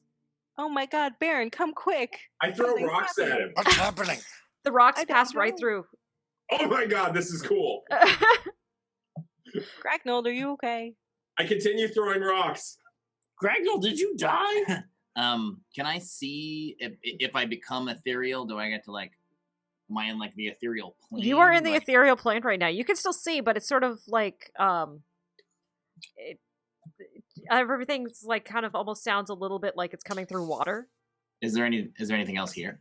Am I seeing anything else Make also a present? make Oh, a perception like check ghosts? with advantage. This is a thing. What's that? Make a perception check with advantage. Ooh, perception check. Okay. 14. 14. You catch the ghosts of a few different like smaller animals and things around. Mostly like you guys are camping out in a more of a field, so you see a few like ghostly rabbits kind of hopping along. But nothing vicious. It's Bun's family. No, Bun's family is much more gelatinous. We don't know that. But you guys don't know that. But then after... Can you see true form while you're ethereal? I don't know. Can I? Nope. Luckily, Sven plays a cleric who goes ethereal quite often. This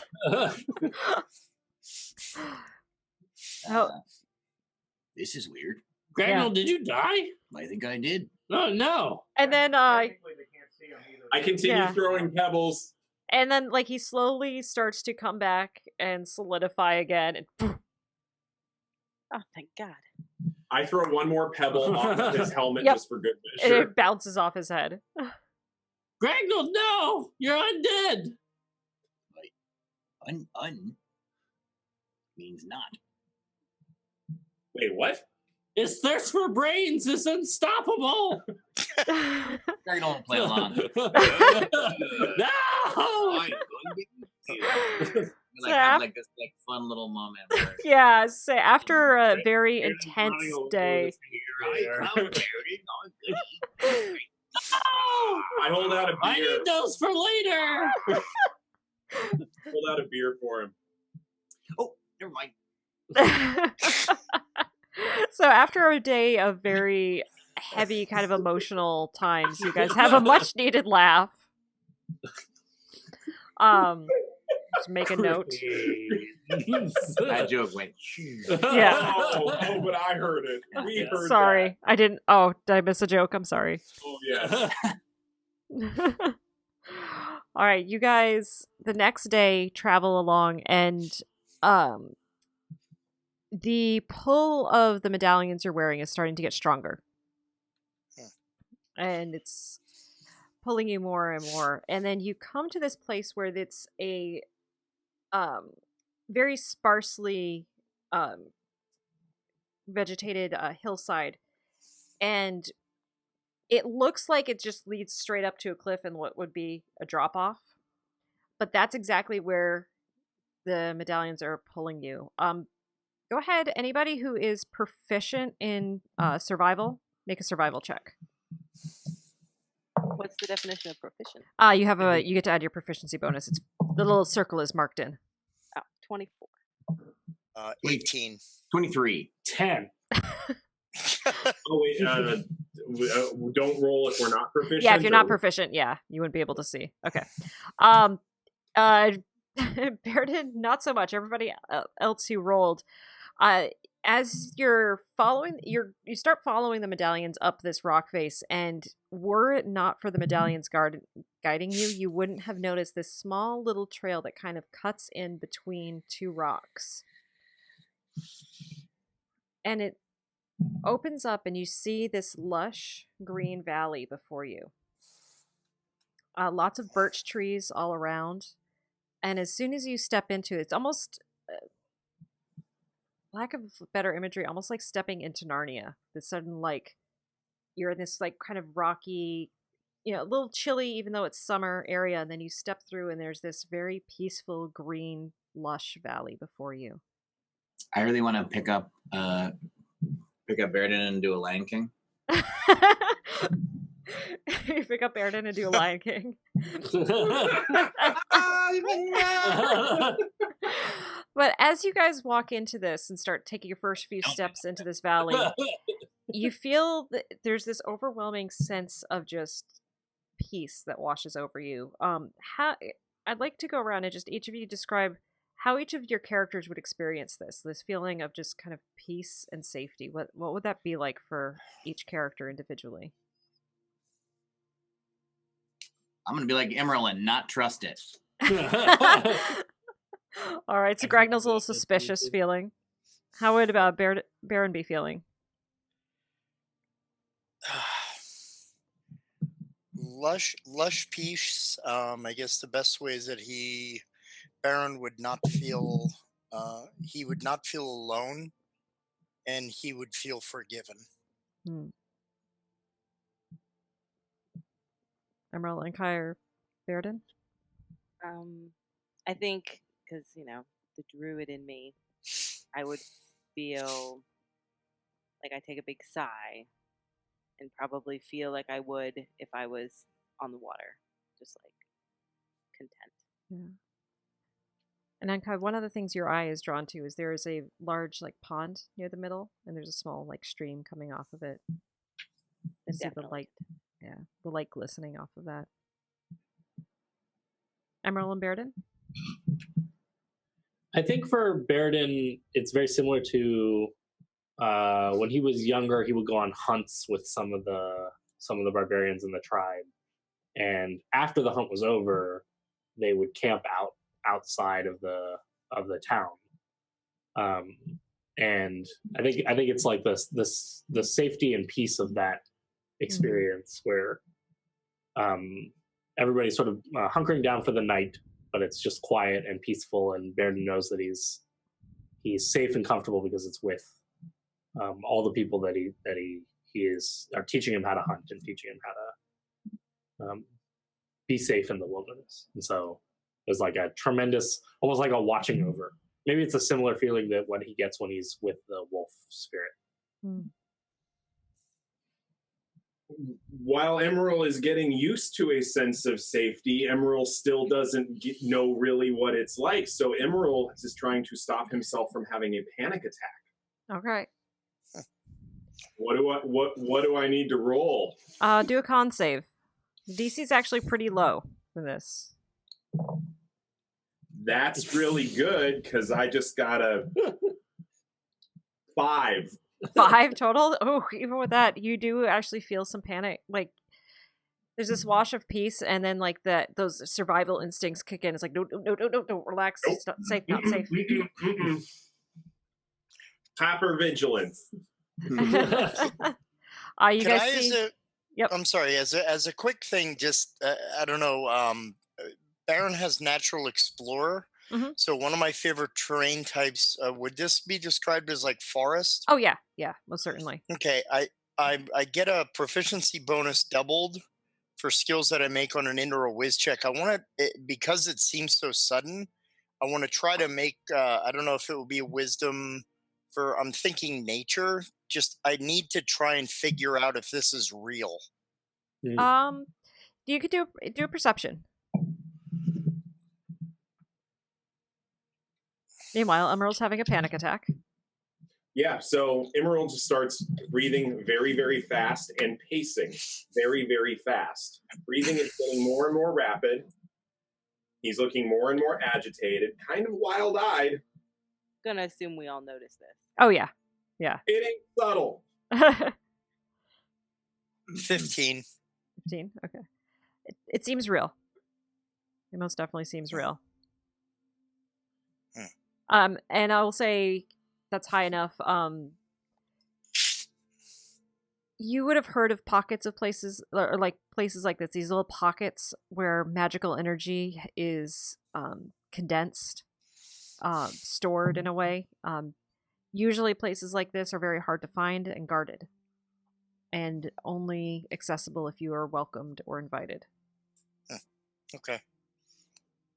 Staying close. Are we walking? We're not on the elk anymore? Now, I think you guys, it would have been a little bit too difficult, or not difficult, but like Narrow. narrow. Yeah, it was too narrow for a giant elk to get through. We had to go in sideways, didn't we? You know, like Yeah, it's like a little kind of scoot through the rocks. shimmy, shimmy, I'll shimmy. try to catch Emerald's gaze and give him try to give him reassurance. Oh, you are not in No. focus. You are Yeah. not in focus. Not bad. He's in a full panic attack right now. What would you guys? Breathing, gasping for air, I a wonder little if bit of muttering. Gragnold knows how to deal. Dawn, I think, would be Gragnold. Go help him breathe. Just hold on to his arm. Let him know that you're here. I'll go over and put I'm just using you, Adam, because you're next to me. Put my hand on his shoulder like this and kind of like lean in and not say anything.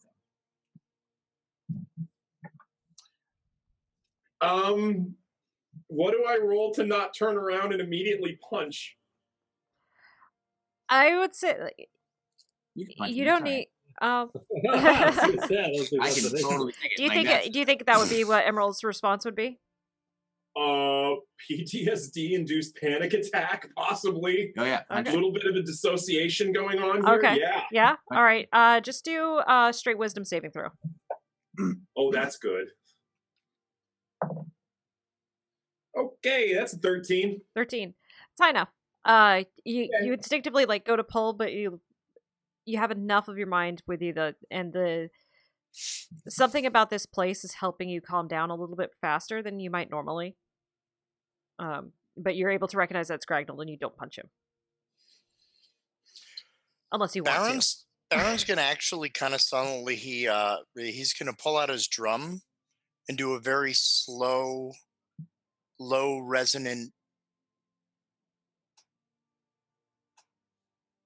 That distracts Immeral enough to pull him out of the panic. Gragnold's gonna get out his pan flute that nobody knew he had. Ooh. And again, just I think it's actually in his inventory. I think he actually No, it literally is. It is. Yeah, mine's right on page 1. Proficiencies in the drum. Yeah. You guys go ahead and make performance checks with advantage since you guys are helping each other.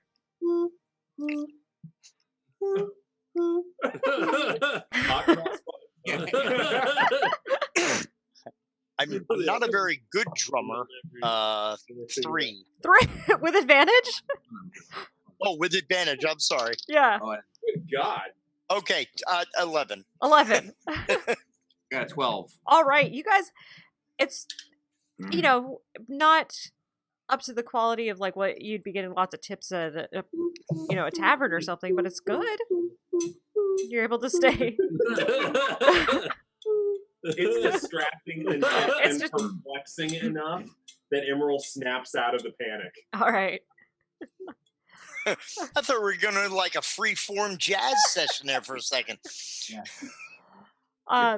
So Crunchy grooves. as you guys are standing there looking,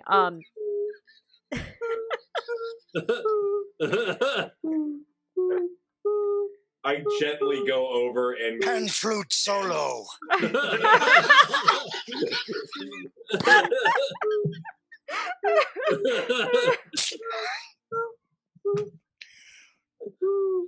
Take it, Gragnold. I'm still learning. no kidding. I think you did a great magnificent. job. It's coming along just as well as your language. I'm assuming that's a compliment. It is. It is. You guys do see off in the distance a small cottage off sort of in a clearing, probably a quarter mile away from where you are. And you see in the pond actually this bird fly out of or it was swimming on the water and then it flies up. Very, very large swan that heads right towards this little cottage. Baron, I think that's dinner. No, that's the person who lives in the cottage. Swan? Yeah. God, the It is property definitely a prices friend. here has got to be tremendous. It is more than likely a guardian of this place. It is not by chance that we've happened upon it. It was Rich too. shown to us. I was And- feeling This feathers that are on your neck, the medallions you have are swan feathers. Okay, you shouldn't eat it. don't eat it, Gragnold. Rabbits. It's important. Pate. All species. Don't eat it. Okay. Don't eat the native swans. Okay. If he has a friend. No. You can add him to your band. Haven't you ever heard of a swan song? Oh, Thank you. boo, boo. Thank you. That's about as good as it gets here. Yeah. One show a night. Oh. Tip your server. We'll be here all week. Try the hors d'oeuvres. I guess we should go to that. What's the necklace doing now? At this point, it's Spinning. not doing anything. Like once you guys entered into this area, now it's just a little feather medallion around your neck. All right. Well, Where do we go now? Are you speaking to the Turn it medallions? upside down and shake it. Start Is it the walking swan over. house? I'm walking with Baron. All If right, this Baeridin and is Enkai start making their way towards that cottage. I once had an amulet I reset. I don't know if you remember that. I do remember that. You set it to ring from vibrate. I'm an expert. As Gragnold I rolled a broke it. nat 20 on Arcana. I think I fixed it. That's the way. Well, I guess we better try the Swan House and see if they can fix the amulet. Well, given the other two are halfway there already. All right, so you guys start making your way up towards this hut, and I'm going to bring you over to it because I was able to make it with the new program, which is so cool. Ooh, with the new program? Yeah, Nice. Hey, look at that. isn't that cool? I see a That couple is of happy little definitely- trees. Yeah, It's sort of It's- like a mist vibe to it. yeah, Very Yeah. nice. Very nice. Yeah. it is. That Good took catch. like 20 minutes. Wow. Is What did it? you do? How did you make this in 20 minutes? That program. Hold on, I'm forgetting the name of it. Not a sponsor? The program that's not a sponsor. Yes, yeah, Flowscape. Flowscape. Hashtag not a sponsor. Hashtag not a sponsor. Hashtag only $10. Woo! Yeah, so That's pretty amazing. it's really fun. That's such a bargain. They should call it hustle and flowscape. Oh my god. It's one song, but I can't have that. Slow clap. To be fair, we did a similar drone to swap. So as you guys make your way up towards this cottage, what you notice is like it looked small from far away, but that seemed to mostly be perspective. As you come in, it's actually a rather large sized cottage. And the door opens up and this older woman steps out. She has long black hair with white, gray streaking through it. She wears this sort of simple, like flowing white robe. She has sandals on her feet. She does seem to be quite elderly, but she's very, very tall, at least 8 feet tall. Baron Niels. Excuse me, tall lady, do you know how to fix these amulets? They seem to have stopped Show some working. respect. She probably has a name. She Oh, smiles. I'm sorry. What's your name? I'm Baeridin. This is Baeridin. She smiles. It's like, I've been waiting for you all. It's so nice to finally see you. Rise, please. Well, you can finally see us. You've been Yes. waiting for us. Who are you? Many just refer to me as grandmother. I am the lady of this vale. This is my home. I'm getting the heebie-jeebies. What? The grandmother. We've been looking for the mother. So, do you have a daughter? Is your No. daughter here? I am also I'm the guardian of the mothers. And You're lady the guardian of the mothers, so they're like your daughters. in many ways. This is creepy. Just saying. Gragnold. It's weird. She looks Be polite towards to the very tall lady. she, look, Grandmother. she She's a looks towards grandmother. the Baron, or towards Baron, and walks over. Father of trees, guardian of the leaves, I welcome you. No peace in this valley for all the hard work you've done. Nope, there's no peace in this. No, valley. what? And I don't know what's. And she would she'd lay this hand on your shoulder, a gigantic hand, and you just feel some warmth radiating from her hand, and kind of this, the sensation basically of like sinking into a hot tub, and just relaxing warmth coming over you. You're not Thank forgotten. You're not forgotten. Daughter of sea and waves, welcome. Still a troubled sea within you, I see.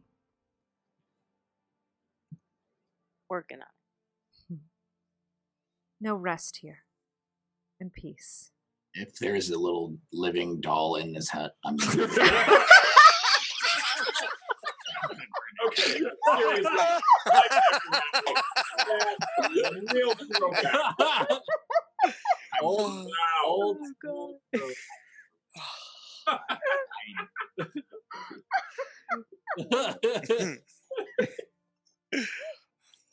The Ghostbang clan. Have a moment. We'll ruin it.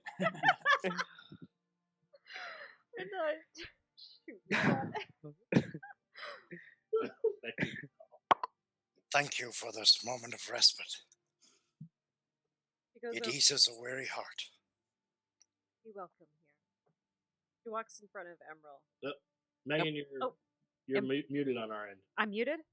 Oh, there you are. Oh, there you are. Hey! Okay. I don't know what happened there. Yeah. She leans forward to Immeral and Immeral leans back. in Elvish, she says to him,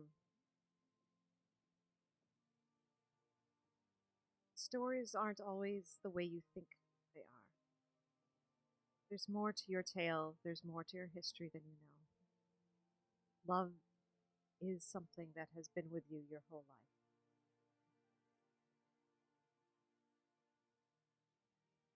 Nothing.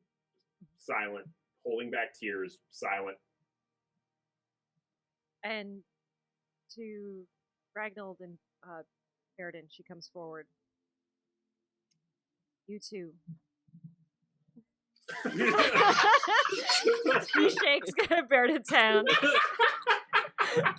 Nice That to little meet you. tiny I'm hand Baeridin. inside this gigantic hand. Oh. She's been waiting for you. Please, go inside, you two. Oh gosh, sorry we're so late then. We came pretty fast. I know. I was an elk for a lot of it. Please, go on in. Do you two enter into the cottage? Yeah. I'm gonna back up and like not take my eyes off this. So You walk into the cottage, and it's entirely Gragnold, it's full of dolls. it's entirely dark, except for one shaft of light shining down on this super creepy China doll. No. Just gonna go kick it. You guys walk in, and it's a partitioned room. So it's an open room, but there's little areas that are partitioned off for privacy and things. You do see a stairwell leading down into what looks like probably some sort of basement, kind of common here for a storage basement of some kind. And you see off in the back of the room, there's a large fireplace, just a low ember glowing right now because it is summertime and so it's warm. Serious question. Yep. Is this, I mean, well, semi-serious question. Is this like Time Lord technology? Is this bigger on the inside? No. It's not. It's a large, like, Uh-huh. it's probably, I'm terrible with measurements. So she's 8 feet tall, so what, it would need to be at least 20 30, feet. 20 50. to, yeah. 50 50 by 30. Yeah. Okay. Yeah. Okay, that's a giant hut. Yeah, it's giant. Well, she's big. Serious question. You said it's summertime. Mhm. Is Is the living living easy? easy? Yeah. It is, actually. I had to put up with those two. We saw no fish jumping. Well, you also didn't make a perception check by the pond. Oh. Saving throws versus puns, your resistance reduces as the night grows longer. Yes. Was there cotton? I saw no cotton. You're in the wrong climate for the cotton. There we go. Or though, if this is Skyrim, was it mountain cotton or tundra cotton? Anyway. It's a spectacular mountain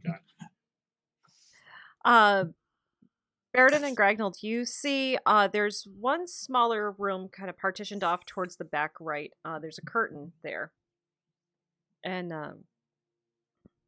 you hear this voice call out, "Is it them? Are they here?" No dolls. Make a history check. Everyone or just Just Baeridin and Gragnold. They're the only two. 13?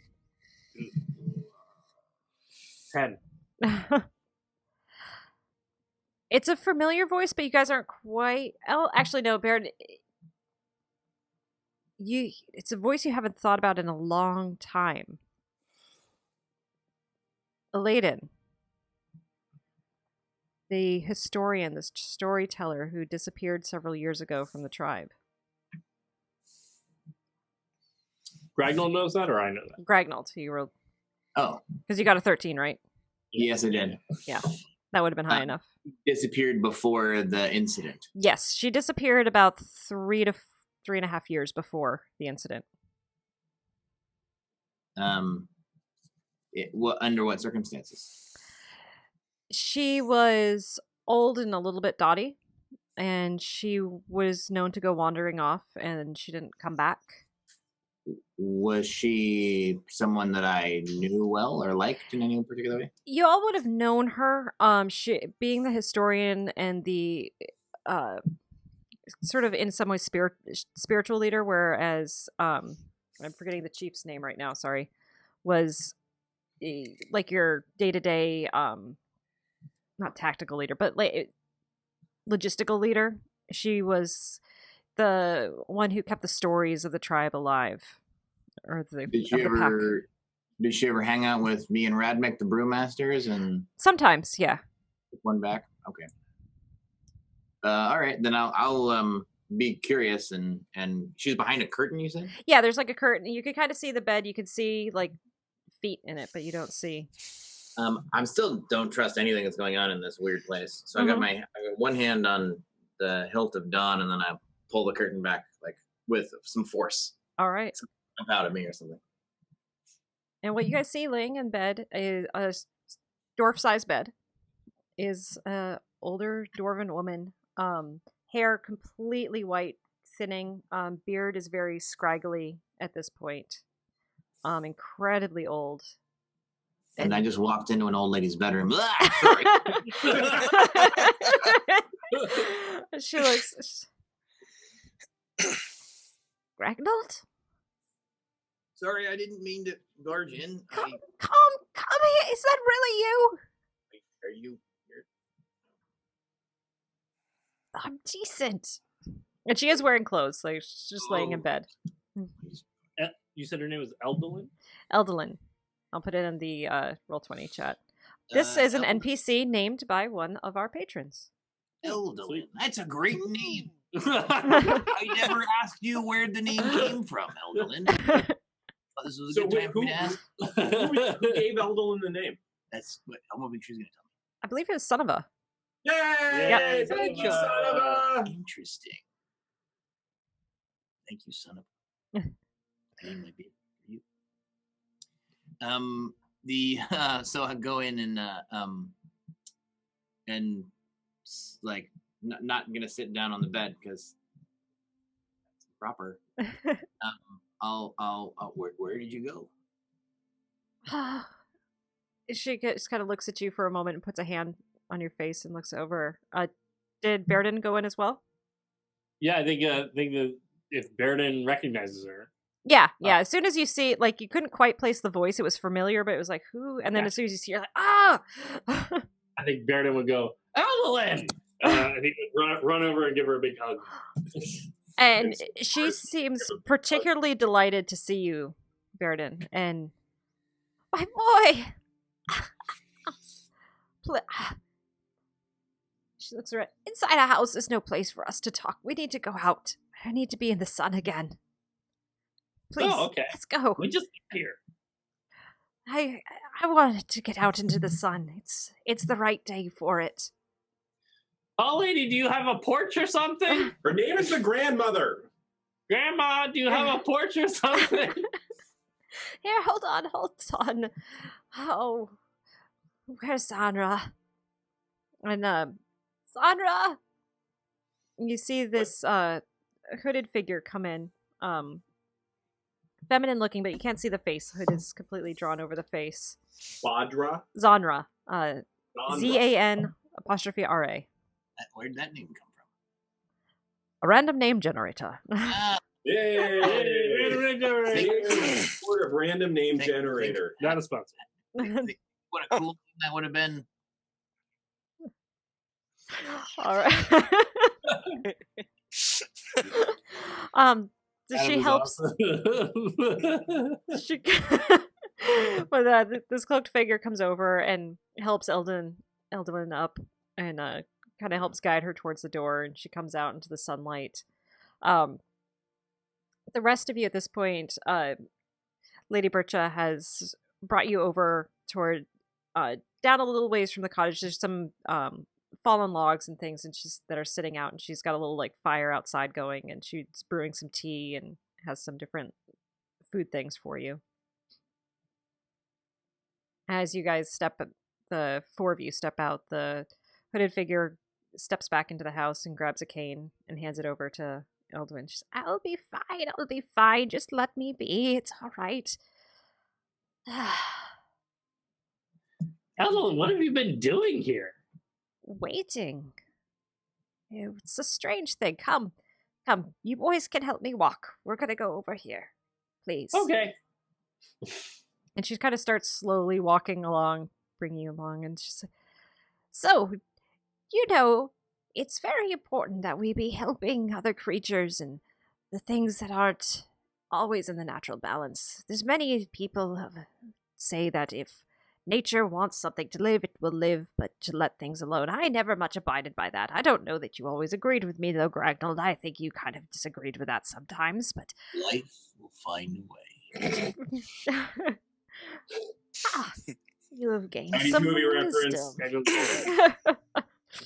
Well, I was helping a creature get free, and it, as wounded things do, didn't seem to like it too much after, but I was very fortunate that the lady mother there, Bircha, she likes to more be called grandmother now, helped me. She told me that fate that day was saying it was my time, but she saw that there was another path that fate might have for me if I would come with her. And, well, didn't feel quite ready to be dead yet, so came along with her. We've been here for a while. It's a lovely place, is it not? So are we dead? No, you're... And she actually takes her cane and smacks you on the head. Ow! That hurt, right? That doesn't hurt if you're dead. You can take that to heart there, young Baeridin. So, come. And she brings you to this place where there's a little, like, dip and the trees are coming up, and it's very lovely. And she sits down and kind of clutches onto her cave. She's sitting on a stump and looks over and just smiles very warmly at you, Gragnold, and then looks over at Baeridin. It's like, now, Baeridin, my boy, I have a very important question. 5. Most of Have the time. you... That's how many pieces of dried fruit I have left in my pocket. That's you good. can have one if you want. No, that's a little too much for... She doesn't have many teeth left at this point. Do you want me to chew it up for you? No, that's fine. No, my boy. And she places a hand on your cheek. Have you learned to walk with the wolves? What do you mean? I think that's a metaphor. Evelyn, I learned to walk like a long time ago. I think it's a metaphor. But I don't think she's meaning really walk. It's as... Keep going, sorry. The wolf spirit showed me you. Have you learned to walk with the wolf spirit?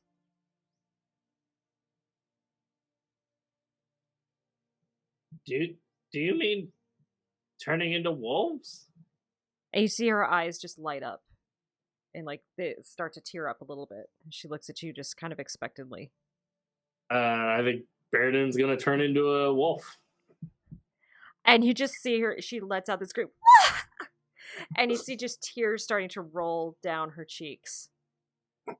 And she comes forward and just, like, nuzzles on your head. It's like, I knew it. Baeridin licks her face. That would be weird if you weren't a wolf. Stuff you can get away with when you shapeshift into animals. And she just gives you this big, humongous hug and just leans on you for a second. And Baeridin Wolf, you just feel a lot of, like, tension kind of leave her body.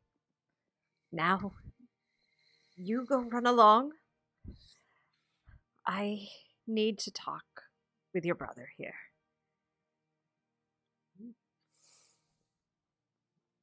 Baeridin runs off down towards Immeral.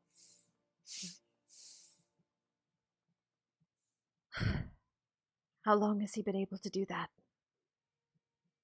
What do you know about the Moonfang clan? What do you know about our history? Are we playing the questions game? It's important, Gragnold. We don't have too much time now. Steve. I win. 15. What was the question? Do you... Out of character I or don't in think character? you've won the question game. That was the question. I did win the question. You lose the question game, sir. Build us a fire, Gragnold. Just a small one. Come on. I'm old. You have to do as I say. What do you think? Build us a fire. Oh, yes. Sorry, you're not speaking clearly. All right, yeah. So you spend a couple minutes and build a small fire, and you see that the hooded figure comes over and brings a little satchel and sets it down, and then wanders off and leaves you guys privately. And she pulls out a kettle. Water? We need water.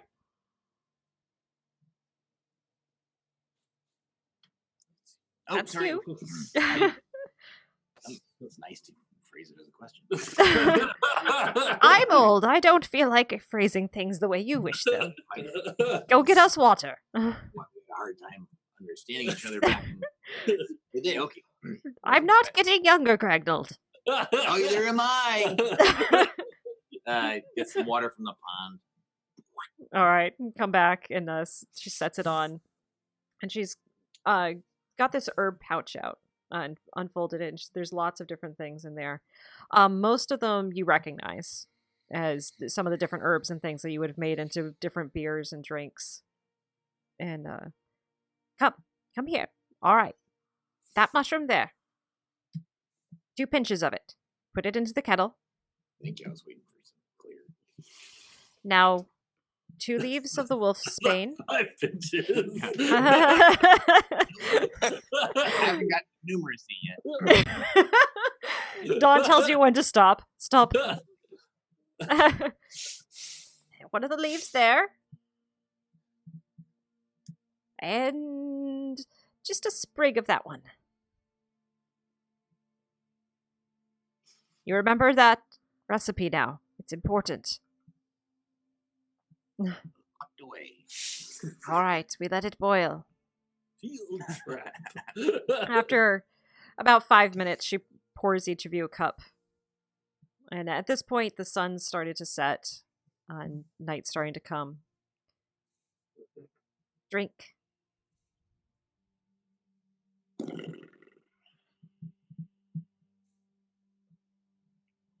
And she starts to drink. And you taste this, and you actually have had this drink once before, quite a long time ago, during one of the big ceremonies for the Moonfang clan. It's a drink to basically help awaken your mind to visions and to connections.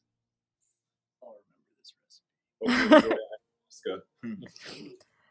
And as you're sitting there and Drums.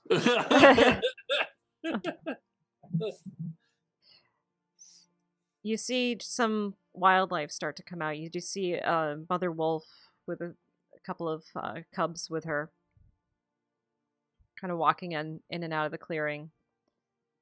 And she points down to her component pouch and is like, now see that mushroom there.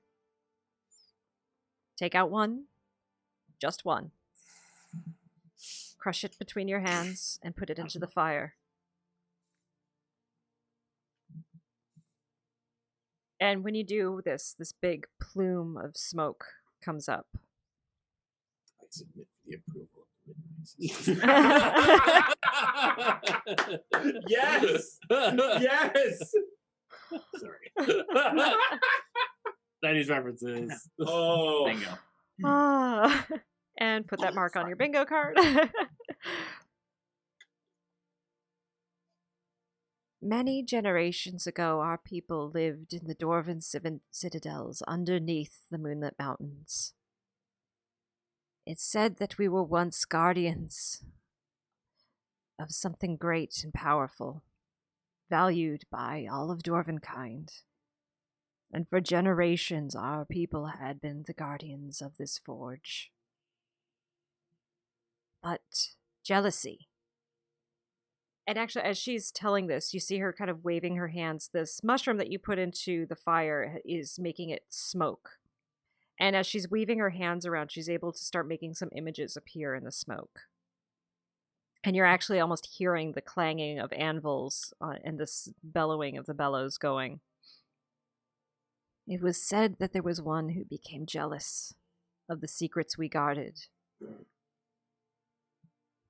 And a curse was laid upon every member of our family. When a full moon rose, we would no longer hold true to our dwarven forms and walk as wolves. We were banished with shame, and for 7 generations wandered the mountains, a wolf pack, lawless, attacking things. But then there was Monte. She learned to channel the wolf spirit, to transform when she wished to, not when the moon told her so. And it was through her force of will and her devotion to the wolf god that our people were granted the ability to be free of the curse of lycanthropy. In return, we were asked to be beholden to nature, to be guardians and protectors. And for generations following, our leaders would take the form of the wolf in times of need. And you see an image of a dwarf transforming into something, a wolf about as big as a dire wolf, but not looking like a dire wolf. Quite. Our wolf leader would protect us and protect the area and make sure that we were safe. My forebears, and she touches the necklace she wears, and you see she wears a gigantic wolf fang. Most members of the Moonfang clan had wolf fang necklaces that were normal, like canine size. This one's like that big. Ginormous. They spoke of a time when we might forget our roots, forget the wolf, and no longer be protected. And so it came to pass that we had a leader who no longer could channel the wolf spirit. And generations followed where there were none that could be the wolf spirit. I sensed the doom of our tribe coming. We'd forgotten who we were. But we lived in nature and lived as the wolf. We no longer were of our wolf spirit. And she kind of looks off towards where the others are. Specifically, we're looking over towards Baeridin. Baeridin right now is still a wolf, but is hanging on Immeral's back. Where he jumped onto his back and now is like... And Immeral is just like this, going with it. Wagging. And you actually do say she has a huge... Turning back, she has a smile on her face. Immeral is shouting out, can somebody do something about this? He's just there. He's totally drooling on his shoulder. That's gross. You know what? No. Cubic foot of water right above your head. Boom. And it's above your head, too. Oh, wait. No. Now you have wet dog smell all over your clothes. Enjoy that. Baeridin hops off and then does the shake.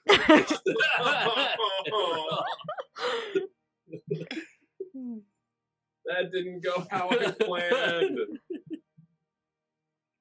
When I saw him, I sensed the wolf spirit in him, though he was not one of us.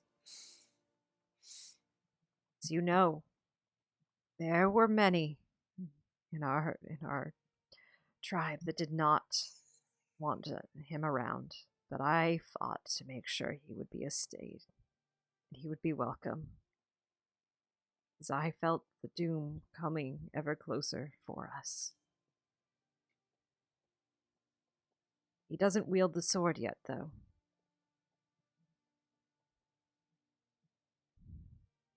But he's going to need one to know the history of the people.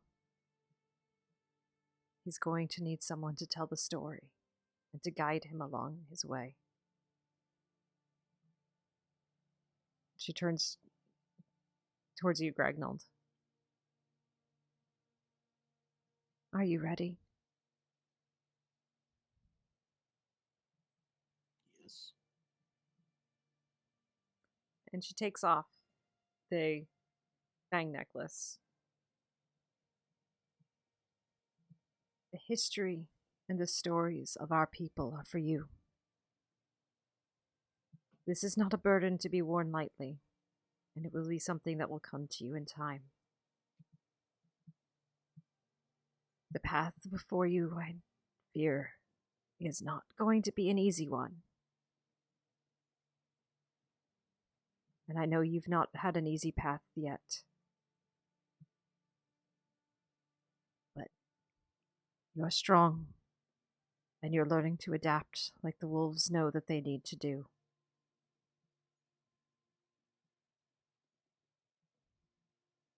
She hands the necklace over to you.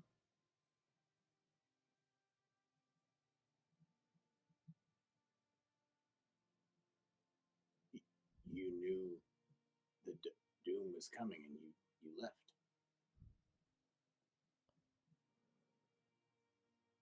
I had been mourning for so long.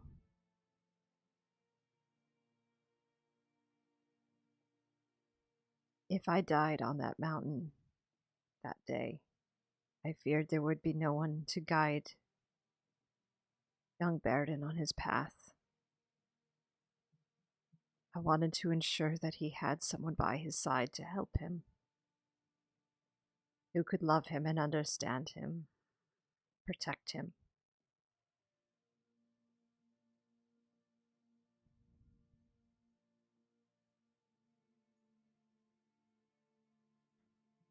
Just because doom came to the people doesn't mean they can't rise up again.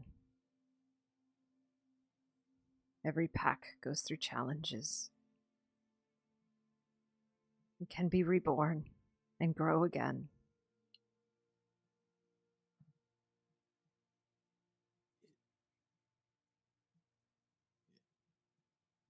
What do we do now? Follow the necklace here. The necklace was to bring you two to me.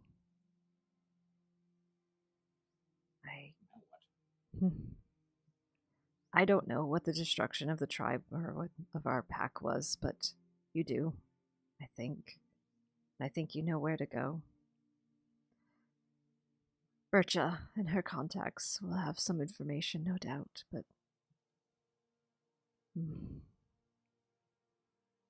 it's nice that the stars are out. I'm glad I got to see the stars tonight. Now, great storyteller of the Moonfang clan, tell this old woman a story to make her laugh. What's a zombie's favorite mode of transportation? What? Boats. She just kind of looks at you confused. Dreams haven't been in that. Can't actually. They're right.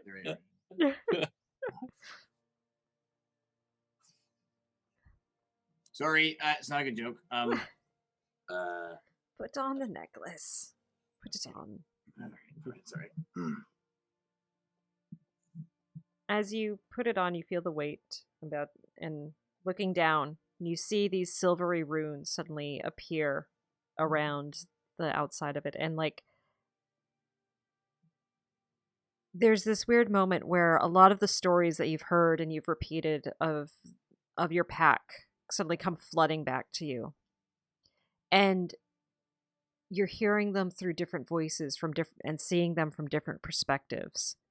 And let me get something for you from D&D Beyond. Not a sponsor. I think that's the center square. Seriously. I don't... Megan, I'm angry at you because we're not going to get resolution on this tonight. You guys did a bunch of stuff. Hold on. Where is it? There's the Moonfang amulet. I don't care if we did it. I'm blaming you. I'm going to throw the link for it in the Roll20 chat. And as you're wearing this, you feel it attuned to you. And I will... Do you want me to share this, or do you want to keep that private of what it does? It gave us a 404 page. You got a 404. Okay, sorry. All right, so this can only be used by a member of the Moonfang clan. While wearing this item, you gave advantage on history checks regarding the history of the clan. And once per long rest, you can enter into a meditative trance to learn the history. So you can either ask a specific question about an event that happened in the past, or ask for guidance to learn from the past. Awesome. And this is an item that you're putting in my inventory? Yes, I will put it in your inventory on D&D Beyond. Nice. And this will act as a holy symbol. Dun dun dun. Definitely those Pelorians aren't coming back, are they? And the rot and zombies that we faced in the past. That's gonna happen again. That couldn't happen again. But Gragnold, as you put that on, she asks for you to tell this story of the first time you were put in charge of making the brew for one of the feasts, and you hadn't quite understood how the fermentation process was supposed to go and had made several mistakes, and it was a lot of scrambling by you and Remick to make sure that the brew got off without a hitch. And How I learned my secret ingredient. yes. Yeah, it put too much sweetener in there and lots of bugs got in it. And it made it taste delicious. And she's just kind of laughing and chuckling, and then she does instruct you as well to take the pouches and the different herbs and things that she has had. And as you're getting towards the very end of the story, you look over and she's got a smile on her face and looks as though she's sleeping. But pretty quickly you're able to realize that she's passed on.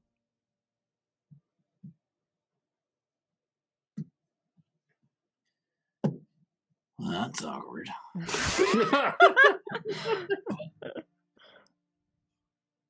Didn't hear the end of your story. And then, wait, that's the funny part. Oh! Brains! I remembered the punchline.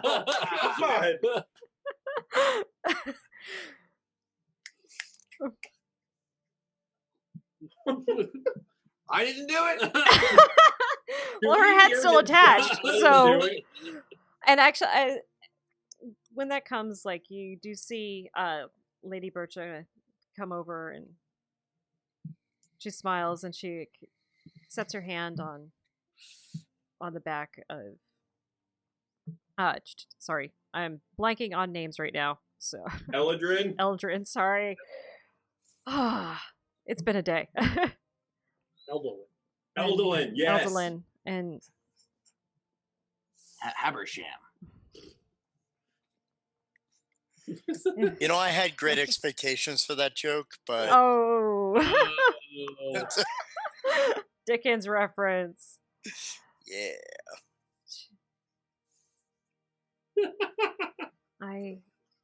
She looks at Gragnold and I haven't heard her laugh or smile or seen her smile in many, many months. Thank you for giving that to her today. Sure. I guess I got something to do now. This thing.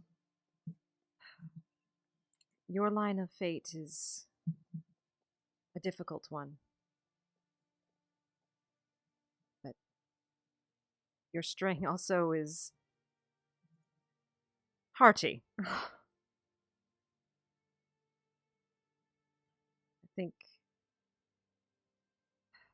she leans down and puts a hand just kind of gently on your shoulder. There is likely great pain ahead for you, Gragnold, but also much to be gained and much joy. But sometimes darkness comes before the light.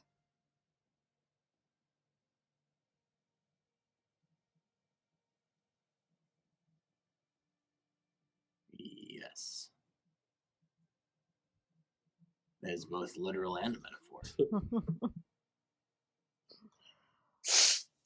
And she kind of, you see her pass her hands kind of over, and you see the ground underneath Eldrin start to kind of almost dig itself out, and she kind of creates a sort of natural grave.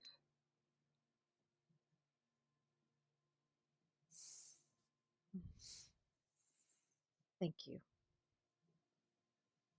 Let us go have a toast to her life and her legacy. I got a good recipe for a tea that'll open your mind up. I want something to throw at you. She kind of smiles and nods, and you guys start making your way back. So Gragnold was off for a couple of hours worth of talking and storytelling. What were the rest of you doing during that time? Baeridin was drooling on Immeral.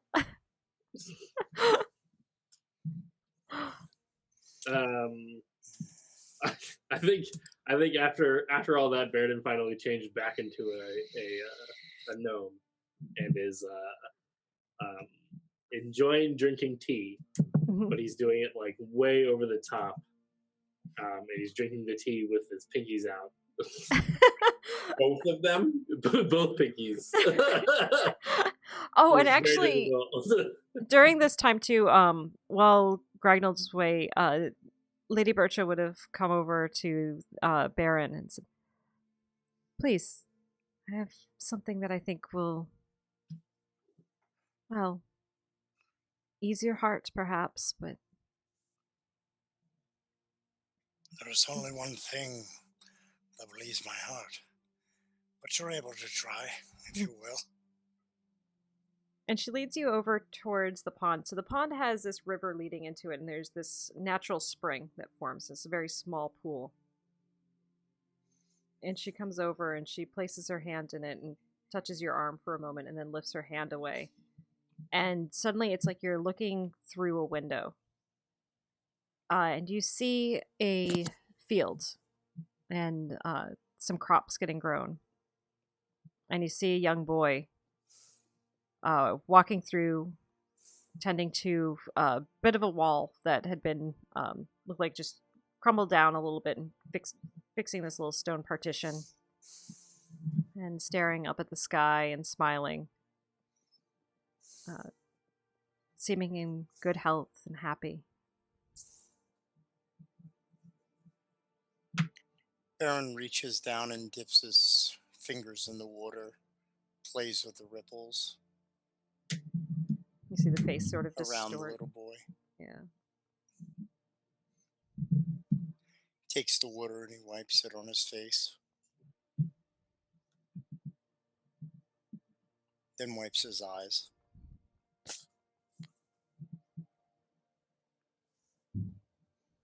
She doesn't. Someday.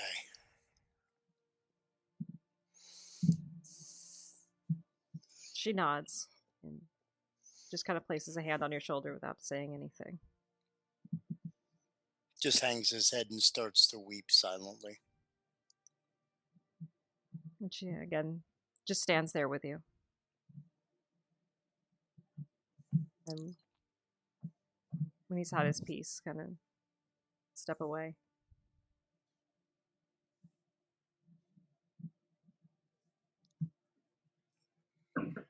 When Baron comes back, Baeridin's gonna run up to him and with his tea and his pinkies out and say, "Baron, you have to come drink the tea. Are you okay?" Tea sounds wonderful. Immeral says I'm not allowed to drink it like this, but I think I'm going to drink it like this, and I think it makes the tea better. I think it makes you doubly as fancy. Perhaps I'll join you in a cup and taste it in the way that you do. Immeral, he says he double mimics. fancy. He mimics the way that Baeridin's drinking the tea, looking over at Immeral with a big goofy smile on his face. Immeral is sitting down next to Enkai, pinching the toes, just shouting back out, "Yeah, he would say that, wouldn't he?" He turns to Baeridin. You're right. It does make it taste better to drink it like this. Hey, you two just go off and be fancy, boys. What's Enkai doing? I think I'm sitting there amused.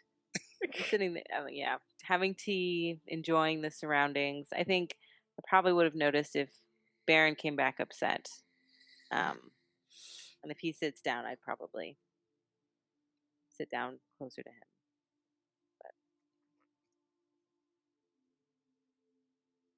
turns over and weakly smiles, trying to put on a, not a very good attempt at putting on a happy face, but he tries. I'll do the pinky Oddly, it makes the tea taste better. You lying liar face. Are you kidding me? Immeral grumpily goes over, holds out his hand for some tea. Baeridin's been trying to pull out.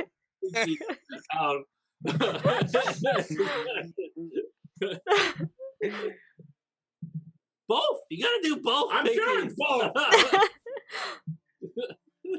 I'm doing both. You have to, otherwise it doesn't work. Emerald, it tastes better. Taylor's mother. Are you kidding me?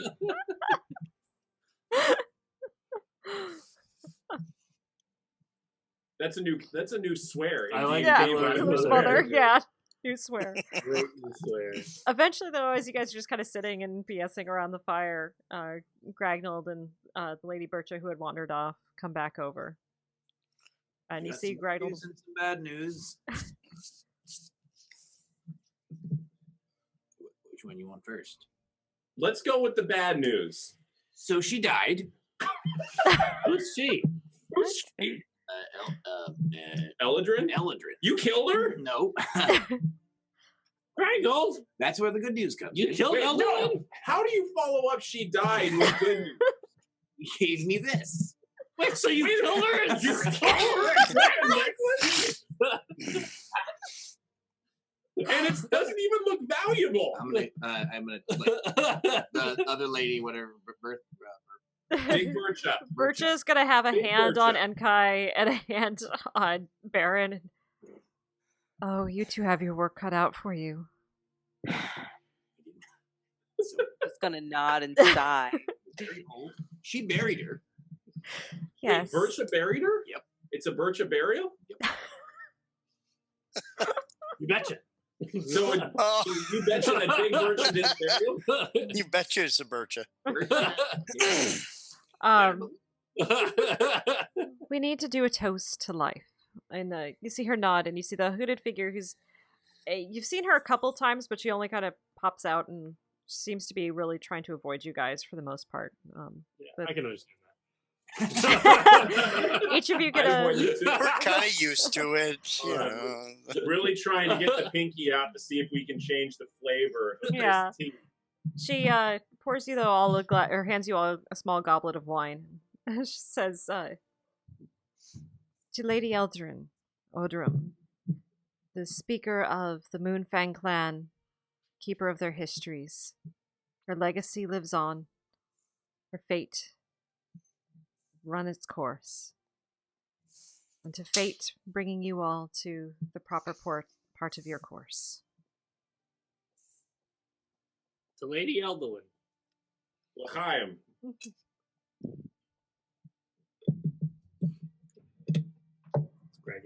That's And- Graggish, yes. And that's where we will end tonight. Oh! Yeah. Lots of feels. Megan, you are getting rude gestures behind this computer screen. Oh, Seriously. that was good. Thank you guys. That was so awesome. Man! That was good. I mean, I felt like I was gonna actually cry when we were in the burned village. I was like, oh my god. I wasn't So expecting. beautiful making the flowers. Yeah, I tried. It was so sad. That was awesome. Oh, there you Oh go. yeah, dude. All the So beautiful. We are. We'll say hi to chat and I don't want... Feelings! lots of There were feels tonight. There were. Many feels. You guys, Hi, chat! chai chat after all the feels. See, Good I'm thing- not the only one to. Oh no, Baeridin's not the leader. Let's see. I was gonna say I'm not the only one that was surprised Gragnold was the leader, but she's No, still Gragnold is definitely the leader. Yeah. Oh, we have a So slow many guy. guns. Look at all them guns. I don't wear shirts. Hey, cruise it up. Mhm.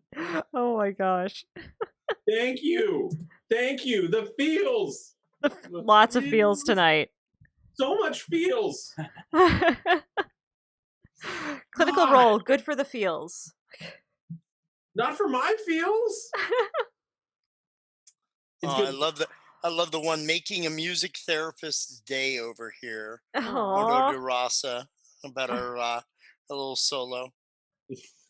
Yeah. That was a good drum one. and flute ensemble. When they were trying to get Immeral out of the panic attack. Yeah. That was good. God. RNG is always your sponsor. Hashtag land trout.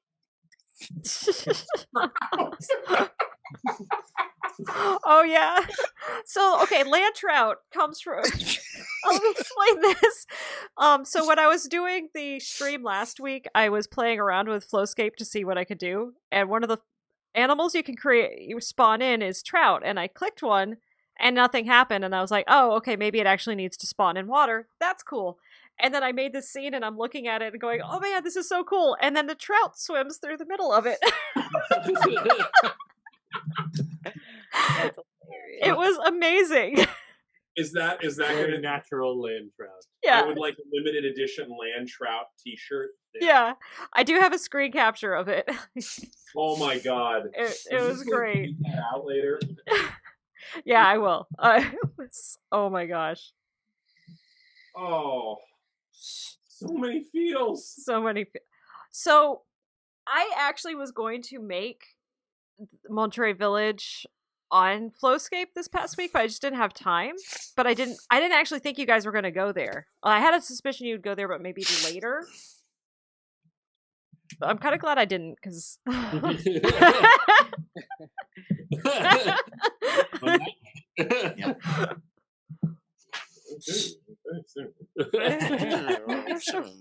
Stuff. oh my gosh. But thank you so much to our players. You could see them at many cons this month. So many cons. So many. Yeesh. Come see us at all the cons. All the cons. We'll play again. Are you guys going to be able to play in March with all the travel and stuff? I don't fly out till the 16th, so I think I could definitely do. The next one would be the 11th. Yeah, I could do the 11th. I could do the 11th. Yeah. We are scheduling on stream. Yeah.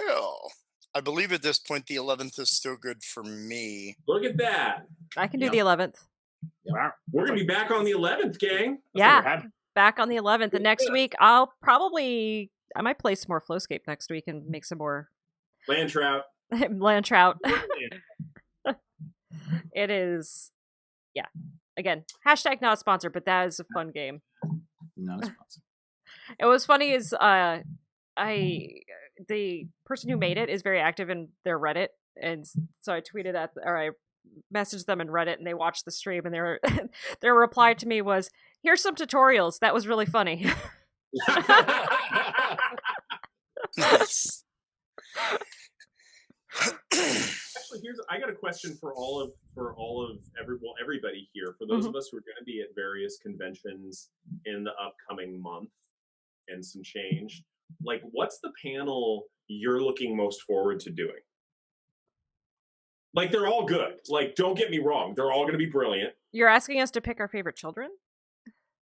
You probably could pick your favorite children better than you could pick your favorite panel. We're doing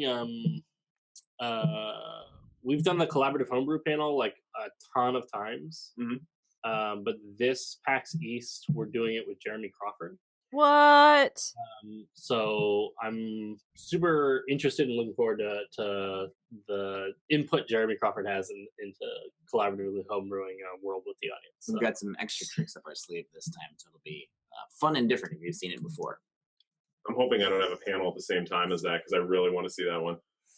Nice. That'll be cool. I'm hosting a PAX East panel about games for good. So, talking about all the fun, good, positive ways games can be used. And I'm super psyched because I have Adam from Game to Grow. I have Raph from Take This. I have Matt Bergdahl from Stack Up.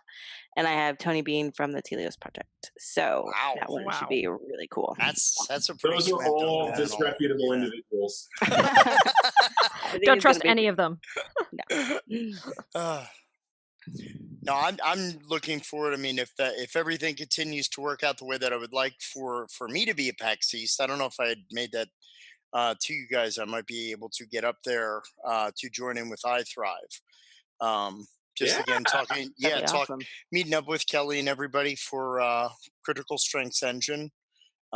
Just talking some more about that as we, near development. So That's awesome. Yeah, that sounds Yeah. great. That's really awesome. yeah, it's going to be a blast. Wow, that's so cool. So I am looking forward to my second iteration of my identity and role exploration and role-playing games panel, because we have all three of the Terror Muffins on there: Kelly the Opera Geek, Eris Savad, and V the Crafting Muse, as well as Aw. honorary Terror Muffin Eugenio Vargas, Jazz Hand. It'd be Yeah, so I'm sad I nice. don't get to see that It's like- one. I I love hope the I Opera get to Geek. see that. Oh, I hope you do too, because we had a movie poster made. Yeah. I saw that. That's so So cool. cool. Yeah, so follow us all on Twitter, gang. Yeah. Cool stuff. Yes. All right. I need to get to bed. I have Yeah, like you work in the do. morning. We'll say goodbye. East Coasters. East East Coast Coasters. people. Good night. All right, chat. Thank you. We'll see you guys in a couple weeks. Thank you, everybody. Thank you. Bye, everybody. Be well. Bye.